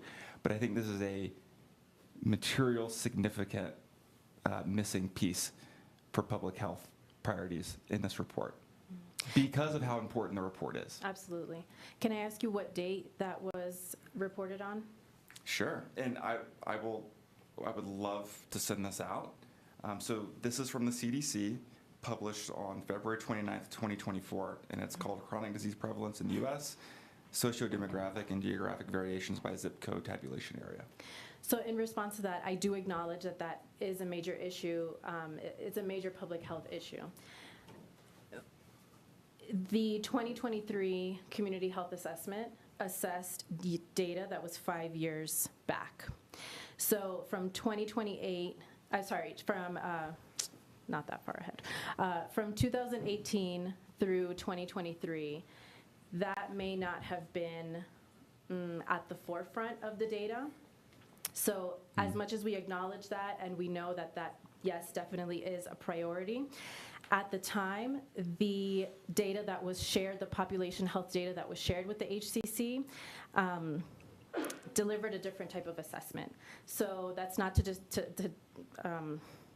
not acknowledge that that is an important issue. I think it's important also to understand that the CHIP is in response to that previous data. If I could jump in, we had some similar discussion on the board earlier, and I know Councilman Donaldson, I think you were part of that discussion, as was Dr. Chan, if I remember correctly. Yeah, thank you, Mr. President. That's exactly right. And it might have only been the month before the new board members came on, or maybe it was the month before that. And we talked about this exact thing. And one of the ways I hope we can address that is there are certain things that will, say, suicide prevention.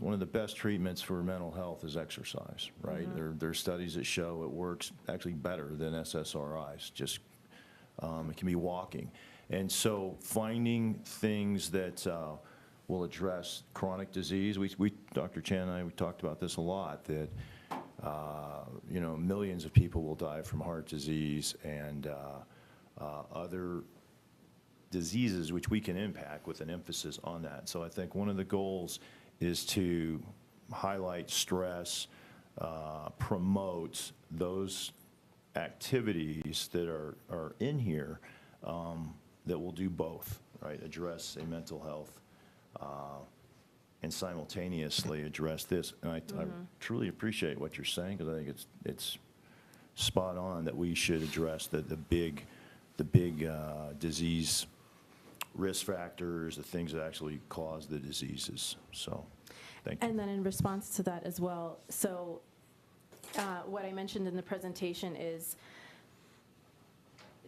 barriers to accessing healthcare or access to care. That encompasses all types of care. And so what we do want to acknowledge is that folks who have chronic diseases and prevention to diseases is it's very connected to getting care. So we want to try to reduce those barriers to getting care, so that way we can help promote prevention, and then also help maintain, address the chronic disease piece. So it's intertwined. It's not exclusively highlighted within the entirety of the community health improvement plan, but we do factor that in, because we want to emphasize that access to care is to all types of care, and so both physical and mental.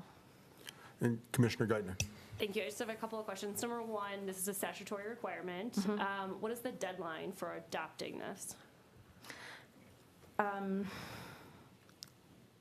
Sooner than later is the short answer. So is there a legal deadline for adopting this is my question.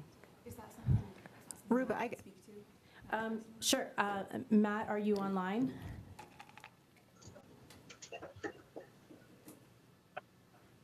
Sorry, can you all hear me? Yes, we can hear you. Hi, thanks for having me. My name is Matt Jackson. I'm the Director of the Office of Public Health Practice Planning and Local Partnerships at Colorado Department of Public Health and Environment, CDPHE. So our office is the one that provides technical assistance around both the community health assessment, but also the community health improvement planning process. As Ruba mentioned, the state statute is that local public health departments are responsible for both the community health assessment, but also the community health improvement plan as a 5-year cycle.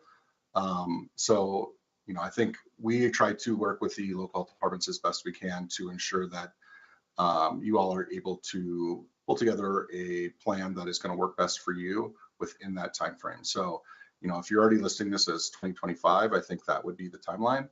I think to Ruba's point, I think this process has been in the works for quite some time. So I think, you know, we try to support as best we can that these are done in a timely manner, but I do want to acknowledge that there is a little bit of flexibility on what that looks like on your end.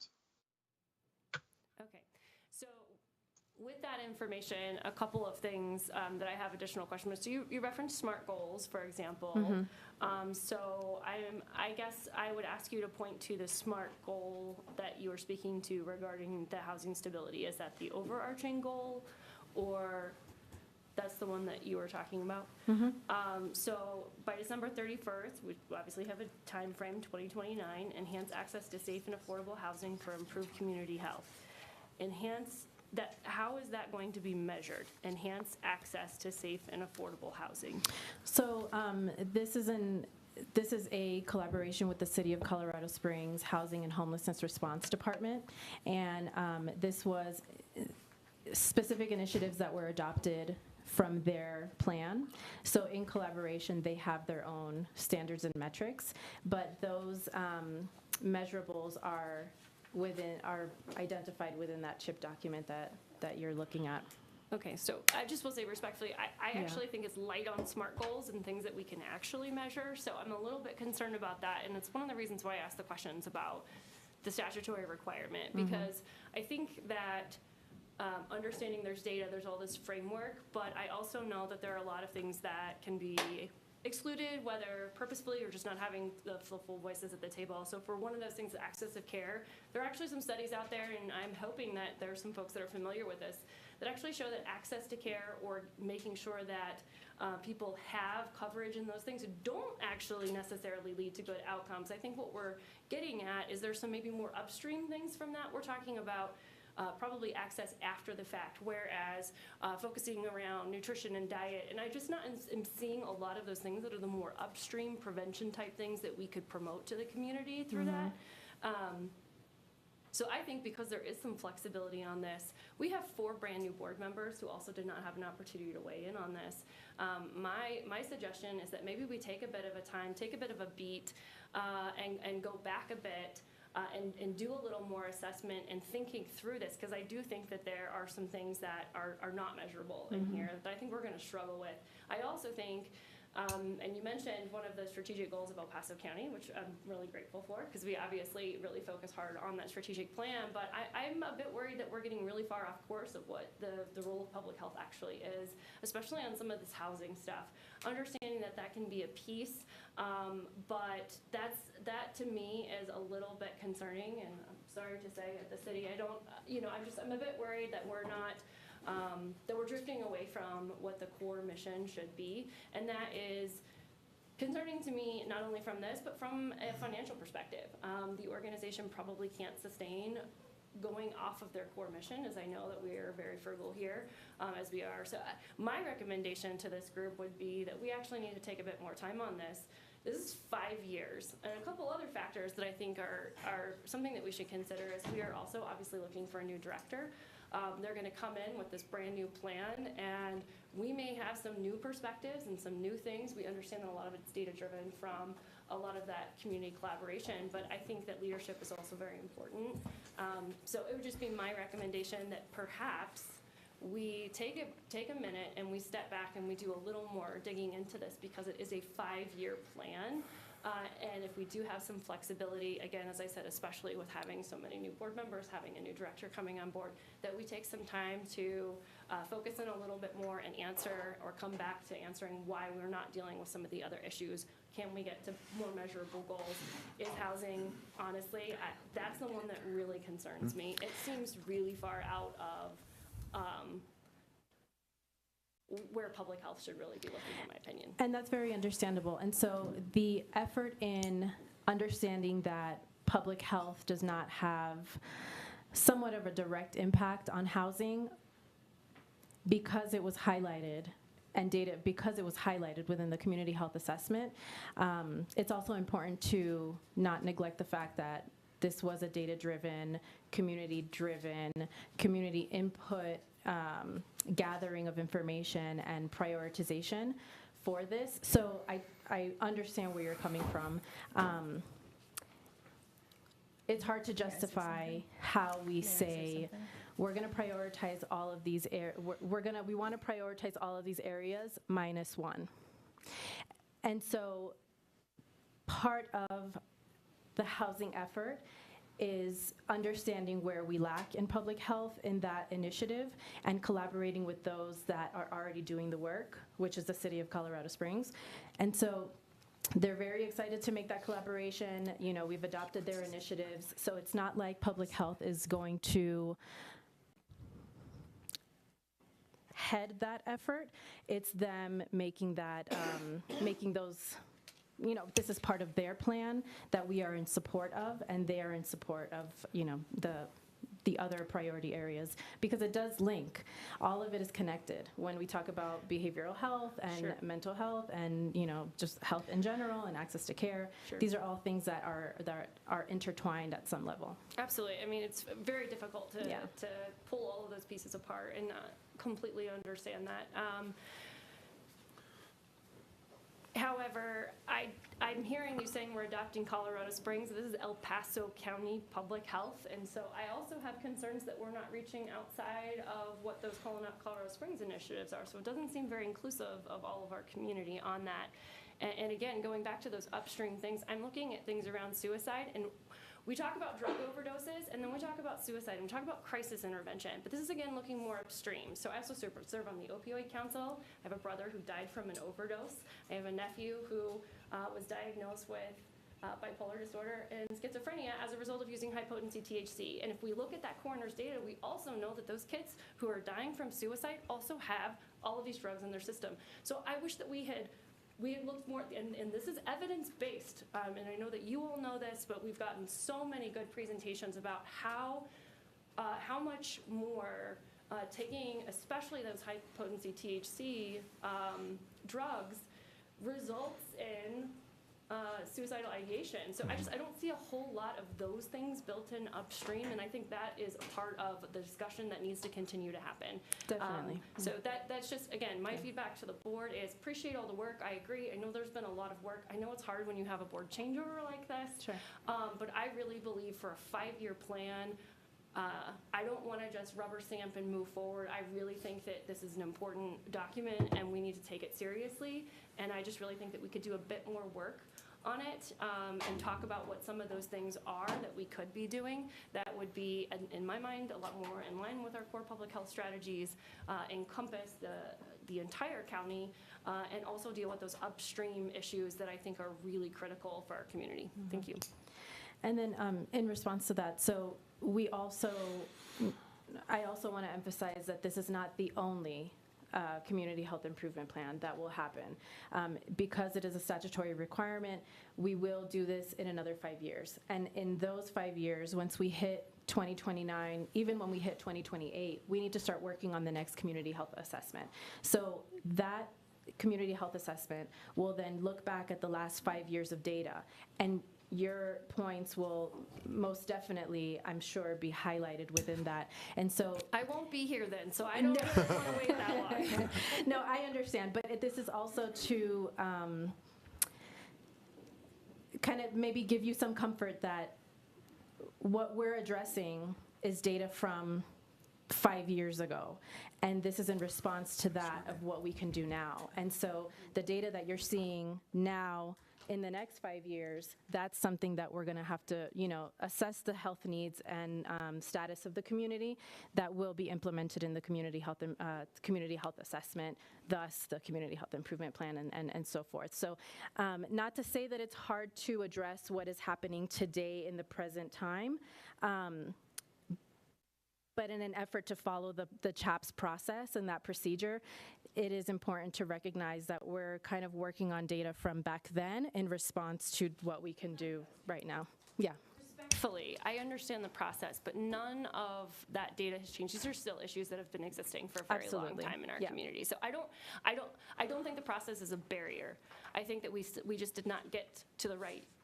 We didn't get to the right pieces in the report, from the prioritization to the determining what the effective pieces could be. So again, respectfully, I hear you. Yeah. I hear you on the process. I understand, most statutory processes are very cumbersome. But again, I'm going to encourage this board, let's take a beat. I don't think this is necessarily ready for prime time. And I think, to the point of our friend at the state, that we do have some time, and it's worthwhile to work on this for a 5-year plan, not to just kind of put it on the shelf and move forward. Thank you. Okay, just a moment. Dr. Chan. Yes, I do have a number of comments and questions, but I don't want to bogart the mic either. So, I hope people will step in if I'm going a bit long. I would like to follow up on the comments of Mr. Barnett and Commissioner Geithner. I think that it's very, very difficult to tease out one specific issue or 5 specific issues, because public health is so intertwined and so complicated, and you don't know what are simply distal determinants of health versus confounding factors. And so some of these measurements may be a little bit difficult to do. But I am glad to see that behavioral health is a component of these priorities, because chronic disease tends to be a result of behavioral health. Much of the chronic disease that we see in the United States is very different than diseases that we see internationally. And most of that has to do with personal responsibility for health and behavioral issues. We have an addiction problem. We are the most addicted country in the world. And I'm not just talking about substance abuse or addictive pharmaceuticals, but food. Obesity, especially morbid obesity, tends to result from food addictions. And I think that there's no amount of access to health care that is going to change the outcome for somebody who has been self-abusing for 30 years or 40 years.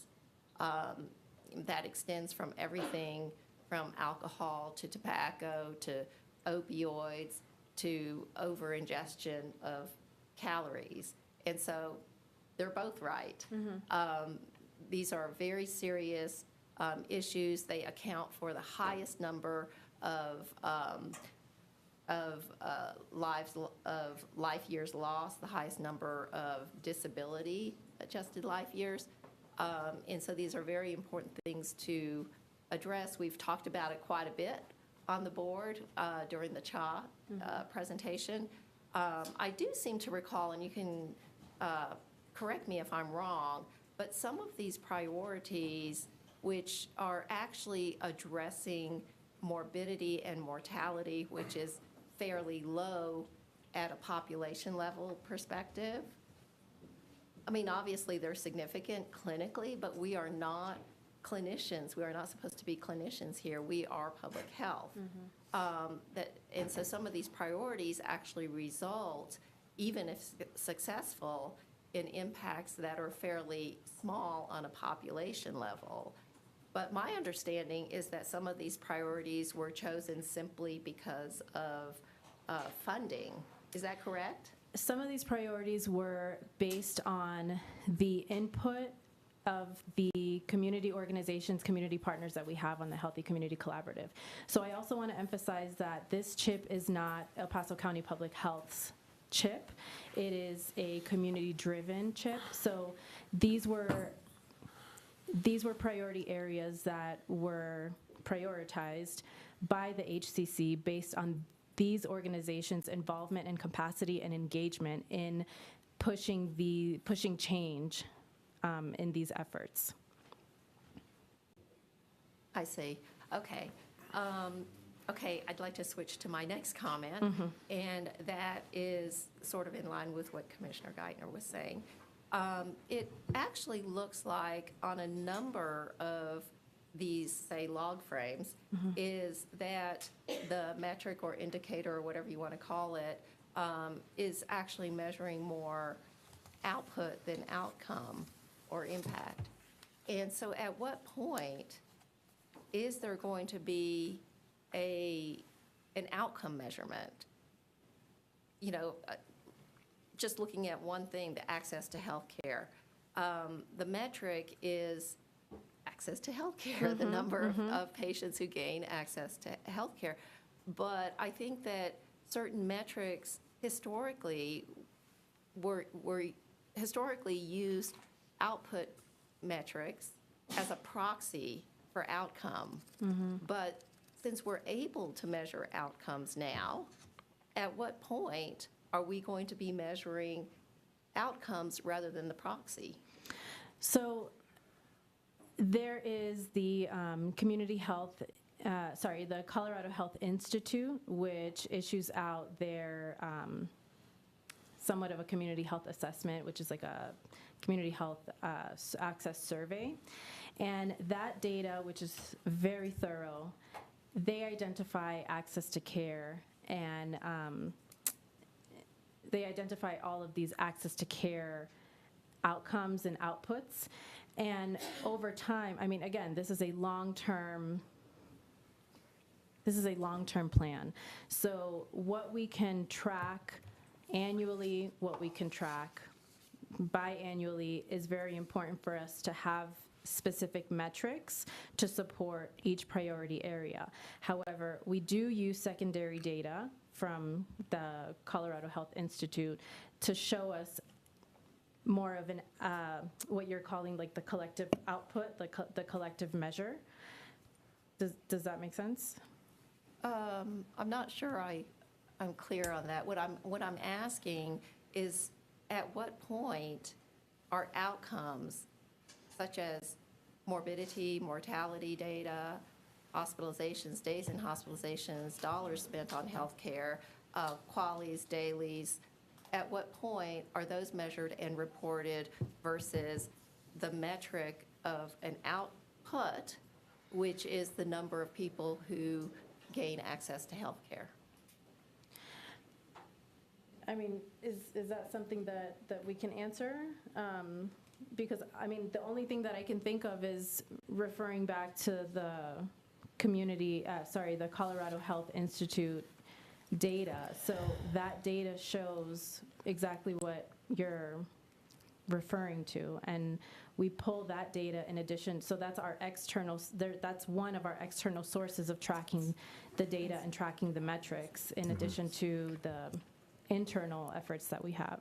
And are those reported statewide or by county? They're reported statewide and by county. Okay. Yeah.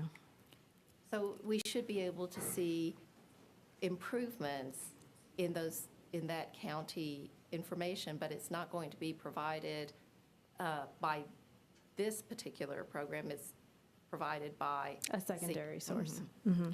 Thank you. And I would just like to say that, prevention upstream programs are really important to really get public health, but it's oftentimes takes years to be able to have that data.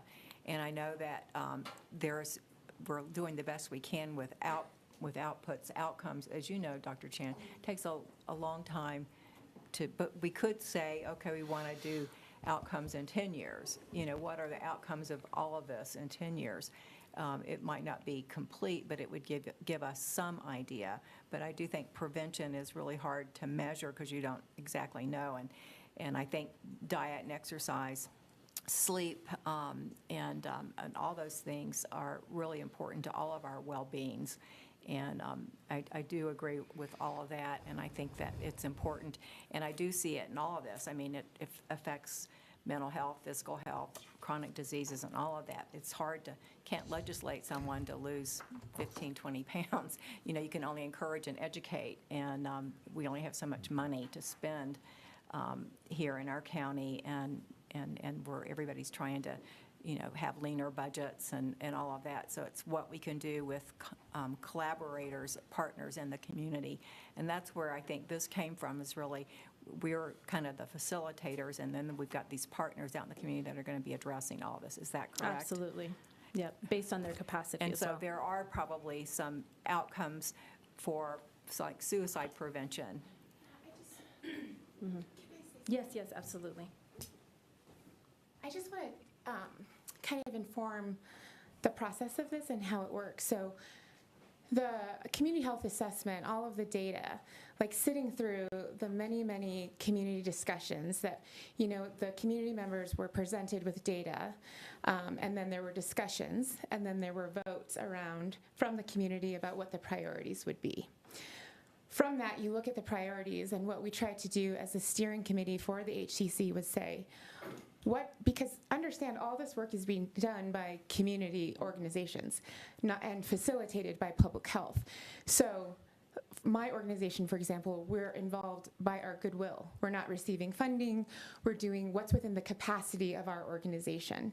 So looking at the members of HCC, the priorities that were voted by the community, and then what do we have the capacity to actually measure and make an impact in. And so then you look at who are the organizations that are willing to do the work and what's realistic, which is why we said who in this community, because at first, when we first started talking about when housing got voted, I was like, who knows about housing here? So we said, who's already doing the work of housing? We brought those folks to the table, looked at the plans that they had, and said, okay, what capacity do we have to support the work that's already being done? How can we monitor that and see how it's addressing the information that we received with the community health assessment? And so that's all of the work that's gone into building all of this. And so, each priority area. I think you will see less SMART goals in housing because it's not as directly, the work isn't being directly done by public health. We're taking on, HCC is taking on, okay, what's the work that you're doing and what can HCC members do to support that work, which might not be a huge impact. And also, to be frank, that also means we're not spending a ton of time and energy in that area. And so we're just supporting the work that's already being done, which is the efforts within the community, within all of the helping organizations. There has been a bad history of kind of duplicating efforts because of a lack of collaboration. And so I think what you're seeing here is an effort to not do that and an effort to empower the community where we can, understanding that this is a group of volunteer community organizations coming together to address the data that was collected by the community health assessment. And so this plan that's in front of you, we've been working on for years, and so before we say, let's throw this plan out and start again, I think what you also have to understand is that Ruba is wrangling us every month to get us together to continue this unified effort. And so what I would be afraid to do is put a spirit of the work that's already been done is not appreciated and it's not enough, because the collaboration that's happening, I would hate to take away from the momentum that's already being established. I do think taking some things into consideration and saying, can we move forward and keep these things in mind and continue to talk about it? I think that makes sense. And I also just invite you all to come to these meetings and get involved with the process, because that would be helpful. Okay, I'm going to step in now because I think we can keep this discussion going for a long time. But what I'm gathering from hearing folks, and please, I'll be open to input at the end of this, but you guys have stated quite clearly that there's a structure involved, and that structure involves asking the community. And the community gives us what their priorities are. And those can't be ignored, whether they have to do with housing and the close relationship that has with public health or not. We asked the community for their input. They gave us their input. We have to now use the input that they gave us. However, I also want to recognize that this board has input too. Absolutely. And now this is either the second or third time that this has come up that we've had a lot of the same kinds of questions. And a lot of those questions are not about the structure and certainly not about the work that's been done. And the volunteer hours are very, very much appreciated by every organization in the HCC that is participating to try to make our community healthier. We all understand and appreciate that. What I'm getting at is, could we, in areas of this document, because if it's not stated in the document, then when we read it, we have questions because it's not stated clearly, right? But could we, in the areas of the document, as you stated, I think, Ruba, that we get outcome measures from other organizations, that could be inserted into this document. If we put in here that outcome measures, outcomes as measured and reported by whatever organization, and wherever that statement might apply in this document, then as we read it, or anyone reads it, CDPHE reads it, they see that not only are we looking at output measures, but we are looking at and relying upon outcome measures that are being provided by another entity. Okay. And if that information were included in this document, I think that we would have a lot less of this kind of discussion and questioning. And I think that's an easy add, too, by the way. Absolutely, yeah. The other thing that, sorry. I'm sorry, the other thing that I would mention is that, now I've lost my train of thought. I'm sorry. See, that's your fault. No, I'm going to jump in and I'll stop with, talking. Mr. Barnett. He's been waiting to speak also. And then maybe the synapses will reconnect and I might remember what I was thinking. Final comment, I promise. That was very well said, Mr. President. I agree with it. I don't want to throw this out. I want to be clear on that. Thank you. I think, again, second meeting, I'm now very clear that there's a defined process. This is the results of asking the community what they want. Yep. When you ask, this is what you get. So totally get it. I do think, however, there is appetite from this board to create maybe a supplemental report, priorities, things that are more not more relevant, but more timely, especially as it potentially connects to the national conversation. We obviously have a new administration. We have completely new heads of our public health agencies. I'm sure that has some connection with what we do locally. So I would strongly encourage this board to seriously consider entertaining a motion next month, the next couple months, on adopting a resolution to produce a supplemental document. And maybe it's not directly connected to this, but it could be something new and not, it doesn't have to be 200 pages, but could be more inclusive of what we've been discussing. So, but thank you again for all the hard work, and I'm definitely more clear on how this was created, why and how and when the priorities were. Commissioner Geithner.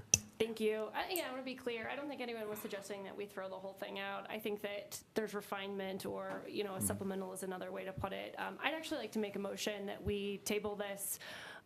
And I would recommend that we actually maybe even consider doing a work session where we can, rather than feeling that we're rushed and having other items and those things, maybe we really dig into what does that look like, what are the legal parameters around what we can do, what would fit within statute, and to just further refine this a bit to try to get to a few of these things so that we do understand this process, and we will understand also going forward. Maybe there are adjustments we need to make now before we actually adopt this. Maybe there are also adjustments that we can make along the way, or what areas will be affected. Because what I don't want to do is hastily adopt something that later down the road, and this is something that I have experienced as an elected leader, we adopt it, we were told, oh yeah, we can always tweak this going down the road. We get 6 months, a year down the road, and all of a sudden I start going, well, why don't we change this, or why don't we do this? Well, we adopted that plan. I don't want to be put in that position. I want to make sure that, and again, we have quite a few new board members, I think out of respect for the board members too. And so maybe that's a work session, and it's optional for those who want to come, or maybe there's something along those lines, but I would move that we table this discussion until at least our next meeting, and consider and have that discussion about what other input that we might have, or what other meetings that could happen to help folks weigh in on this prior to that next meeting. So I have a question on that. And I understand that this could potentially be a topic of discussion, to further dig into in that executive session. Now, for that addendum to this current plan, I also want to emphasize that we need to understand who is going to take on that work. Because the Community Health Improvement Plan is, again, community-driven. These are voluntary community partners who are saying, I'm committed and I want to engage in this work for the next 5 years. So if we are adding onto it without going through the official CHAPS process, supported, dictated by CDPHE, I'm just curious about what that would look like and who would be involved, and are we adding more work to community partners who already have enough on their plate? That's just my comment. I would love for us to get to how do we get to yes on this instead of all the obstacles. I'm not currently, my motion is to table this item so that we do not adopt it today, and to continue to have that discussion between now and then, perhaps with a work session, on what we could do. So we're not saying so-and-so is going to do work, not saying this is what it's going to look like. We're just, let's pause this conversation. Let's not adopt something that I don't feel like we're completely ready to adopt, and let's use the next few weeks to have that conversation. Maybe when we come back to our next meeting, we may have more clarity about what that looks like. Maybe we decide, okay, we do want to adopt it after we've explored that. But I think especially given that we have 1, 2, at least 3, and we will have a 4th new board member in the not too distant future, that it makes sense before asking us to vote on this, especially considering the concerns that have been brought up here, to take the time in between the meetings to explore what the potential could be. And if it comes out we do not have the potential to make any of those adjustments, I don't think that's the case, but if it does come to that, then that's just something that we can all feel confident moving forward. But that is why the motion is only specifically to table this to the next meeting and explore what other kinds of meetings and getting people up to speed in conversations that we can have in the meantime. Thank you. I'd like to say that as I understand it, I do support this plan, but I want to clarify what I'm understanding. So what I understand is that this is just a very small piece of our public health mandate.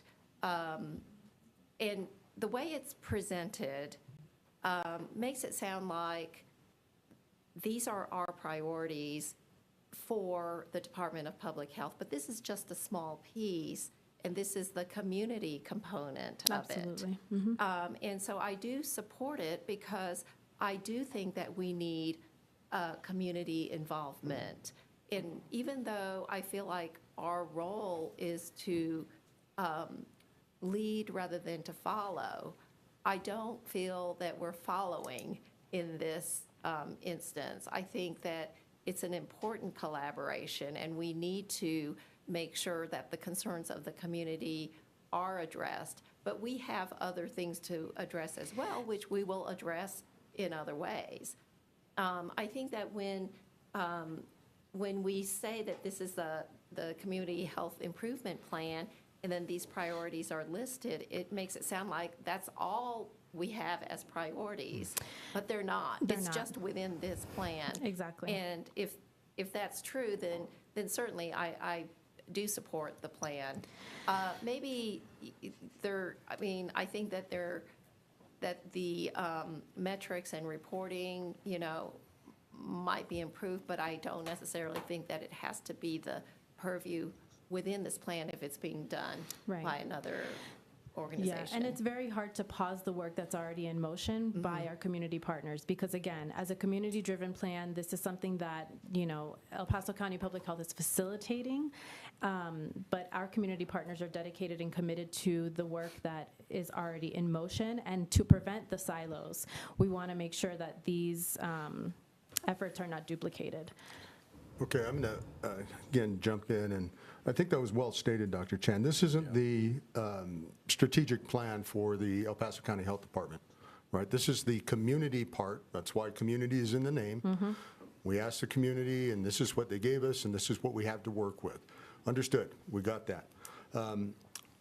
My suggestion would be, rather than table it, rather than pass it as is today, what if we, and again, just as a suggestion to my colleagues on the board, can we amend the recommendation to pass it as is, or accept it as is, to task you and the HCC with a little bit more work? But I want to frame that correctly. I think the two things that I'm hearing that need to be addressed in here from our discussion today are outcomes. And as I said, a simple statement wherever they apply throughout the document of outcomes as measured and reported by, if it's a third-party entity. And if we were to add in here and articulate in every place that's applicable the attention toward chronic health management. Because the talk about nutrition and behavioral a person's behavior and exercise has been talked about a lot among the members of this board. And I think by addressing those issues in this document, a lot of our discussion today would have gone away. We wouldn't have had it because those questions would have been answered. It's not going to be perfect and without question and without discussion. And certainly the board will meet further throughout the rest of the coming months to discuss other things that are of priority to El Paso County Public Health that are apart from this document. So I want to offer that suggestion up to my fellow board members, see what you think about that, amending this document, passing it with those changes, once those changes are have been added to the document. We pass it, we move forward, but we keep in mind as a group, because again, we ask the community for their input, but obviously we're asking this board for our input too, and we have questions. That we address those questions wherever they come up in the document, so that we are not ignoring things that are of importance to this board that has been not And- elected, but. And if I can, sorry, if I can say Go one ahead. more thing about that. So there is a CDPHE requirement that within the document, we identify who is basically like the lead in specific priority areas. It is noted in that document, but if it's not clear enough, I can emphasize it more. Sure. Yeah. So, Councilman Donaldson. Yeah, thanks, Mr. President. And I think the last few comments have really helped to clarify that this isn't the guiding principles for public health, has nothing to do with a lot of what we do in public health. It's one small piece of what we will be involved in, really just really not even coordinating, just giving a framework to these organizations that are doing these things right now, including the city with housing.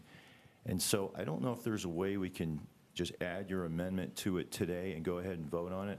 I would prefer not to postpone this, but just go ahead and let's vote on it. I think there's probably a majority here that would support it, even in its current form, and certainly with your emphasis on, trying to attain some measurable outcomes. But I do believe we'll have updates on this. Is it Definitely. quarterly? And we can ask those questions, and we can ask for, like, how are we measuring outcomes on this? And do it exactly like that, and keep the spotlight on that. So it's not a rubber stamp to approve it today. It's just to recognize that the framework is built. It's actually happening now.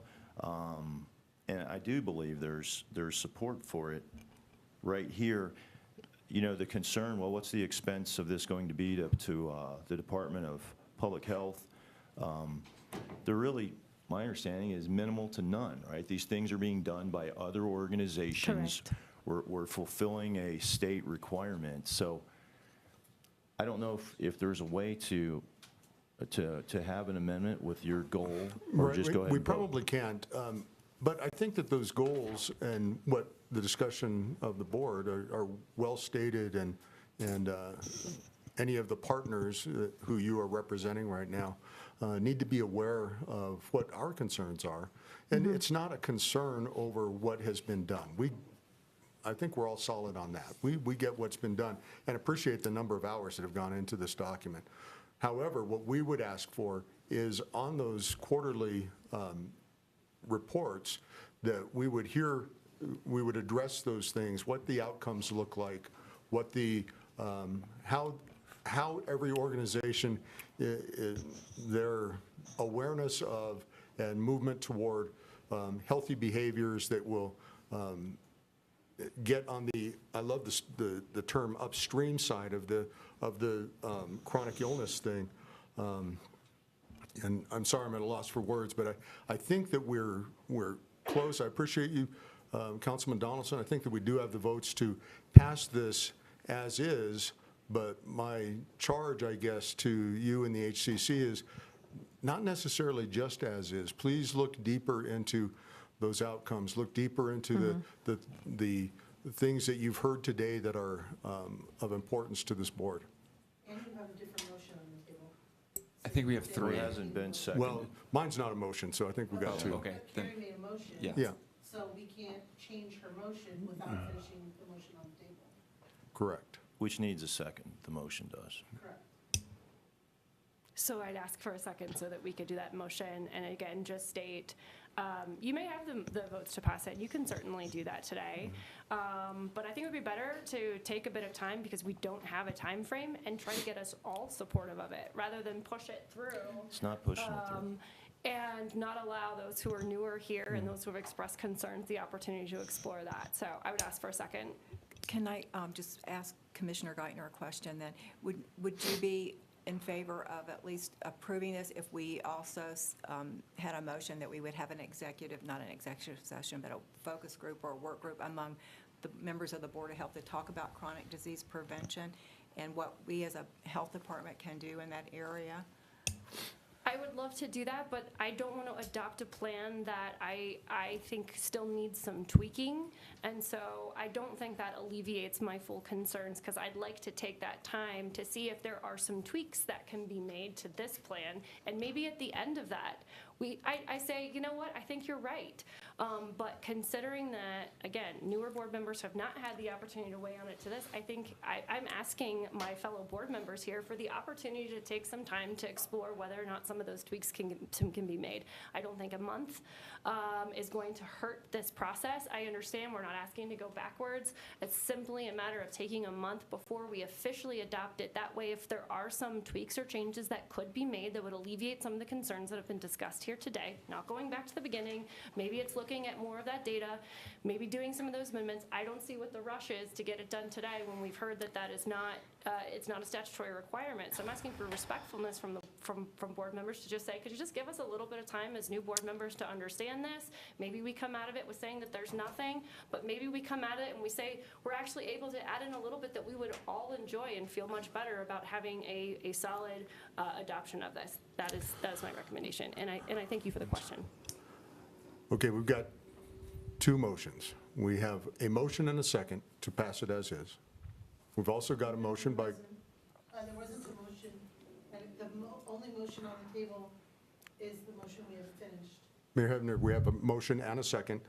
It was moved by Mr. Donaldson, and it was seconded by Doris Ralston. It was before the discussion, so it was a long time ago. It was before, yeah, I was going to say, I only saw one motion. Okay, and then the other motion that we have on the floor Point is, of orders, we cannot have multiple motions on the floor. We have to deal with the first motion first, and I think we should refer to our attorney to make sure that we are following Robert's rules Because there can't appropriately. be two motions on the table. That's why I asked to finish Carrie's motion. I believed it was the only motion on the table. oh, okay.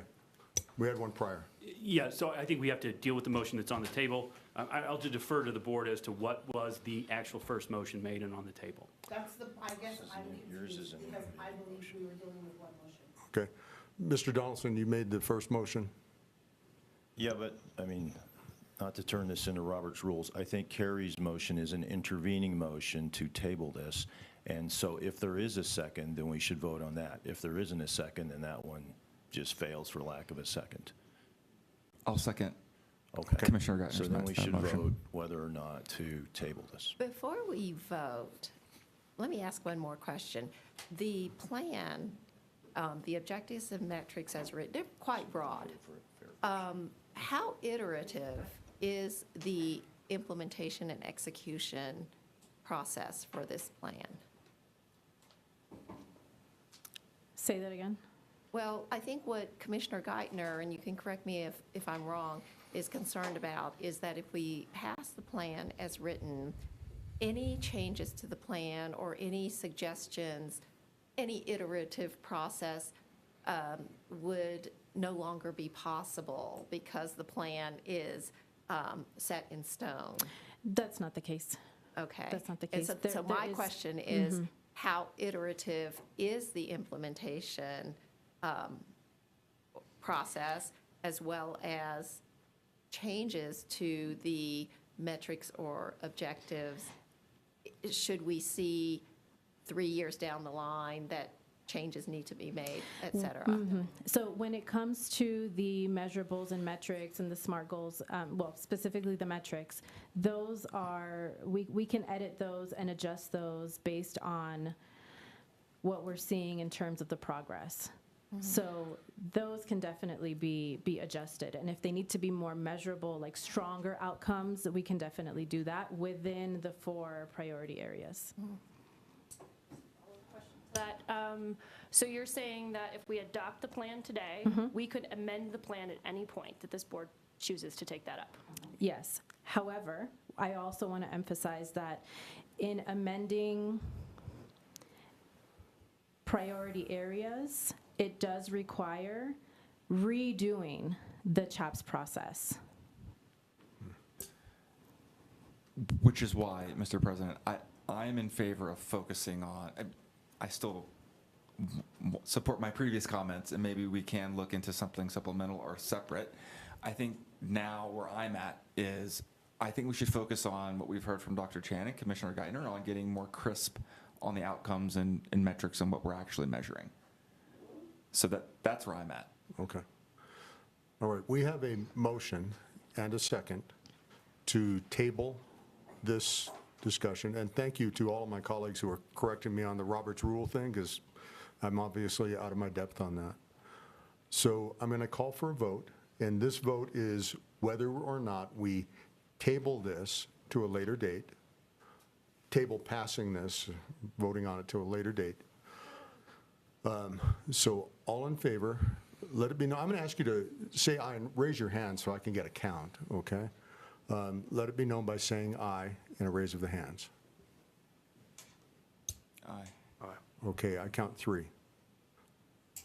That vote did not pass.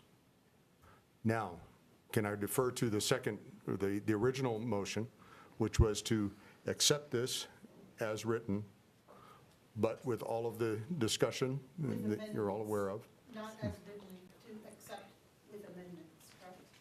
The amendments. The motion, I can't change the motion. The motion was to accept the Community Health Improvement Plan. Again, this was before all of the discussion. So So if Dave made the motion, do you want to amend your motion? No. President Collis made a statement which was phrased as a potential amendment. I don't know that he's offered that amendment. If he does, we could vote on that. It's just the exact wording, I'm not sure who would add that to this plan.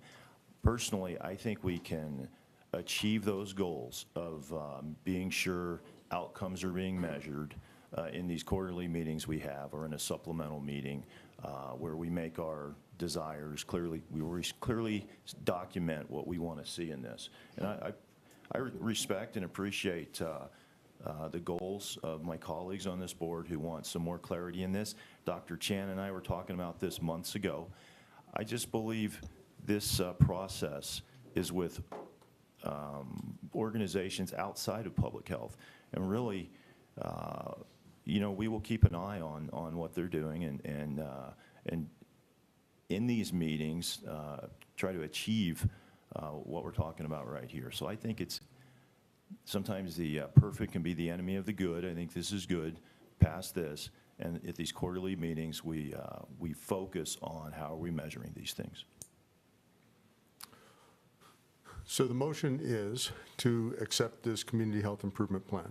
We have a second from our Vice President, Doris Ralston. I'm going to call for a vote. All in favor, let it be known by saying aye and raise of hands. Aye. Aye.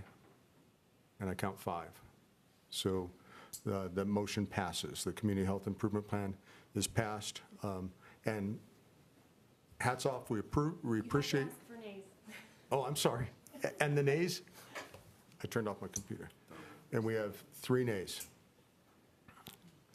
Thank you for keeping me straight. Thank you, everybody, for all of the discussion. I hope that the discussion is seen as encouragement, because we want to see this plan be as crisp and as detailed as it can be. And please don't take it as criticism of the work that has been done. We're grateful that this county has as many partners as we have that are interested in the health and welfare of their fellow citizens to be involved in such a process, and we are grateful for the time and energy that they put into that. We're here because we're the ones who have been selected to say, but maybe there's a chance that we can do more, make it a little bit better, and that's going to be in the hands of the board moving forward. So thank you all for that. And now, looking at our agenda, we need to move into an executive session. And so I'm going to ask everybody, if you would please give us the room. We do have some, Nicole is here from El Paso County. Oh, I'm President sorry. Colas, could we hold the vote to go into executive We got a session? vote for that too? Okay. Do I have a motion to go into executive session? So moved. And a second. And we've got a second. So Mr. Hunter and Commissioner Geithner for the motion and the second. All in favor, let it be known by saying aye. Aye. Aye. And we're moving into executive session. Passed Mr. President, unanimously. can we take a 5-minute break? As we Please, transition? take a 5-minute break. Mr. President, before we take the 5-minute break, just so the record reflects, the board has approved to move into executive session on item 9A, which is an executive session pursuant to CRS 246402, subsection 4F, to discuss personnel matters, specifically the appointment of and salary of intern public health director and recruitment of a public health director. Thank you. Okay, thank you. We're going to take 5 minutes, and then when we come back, I'm going to have everybody's name read into the record.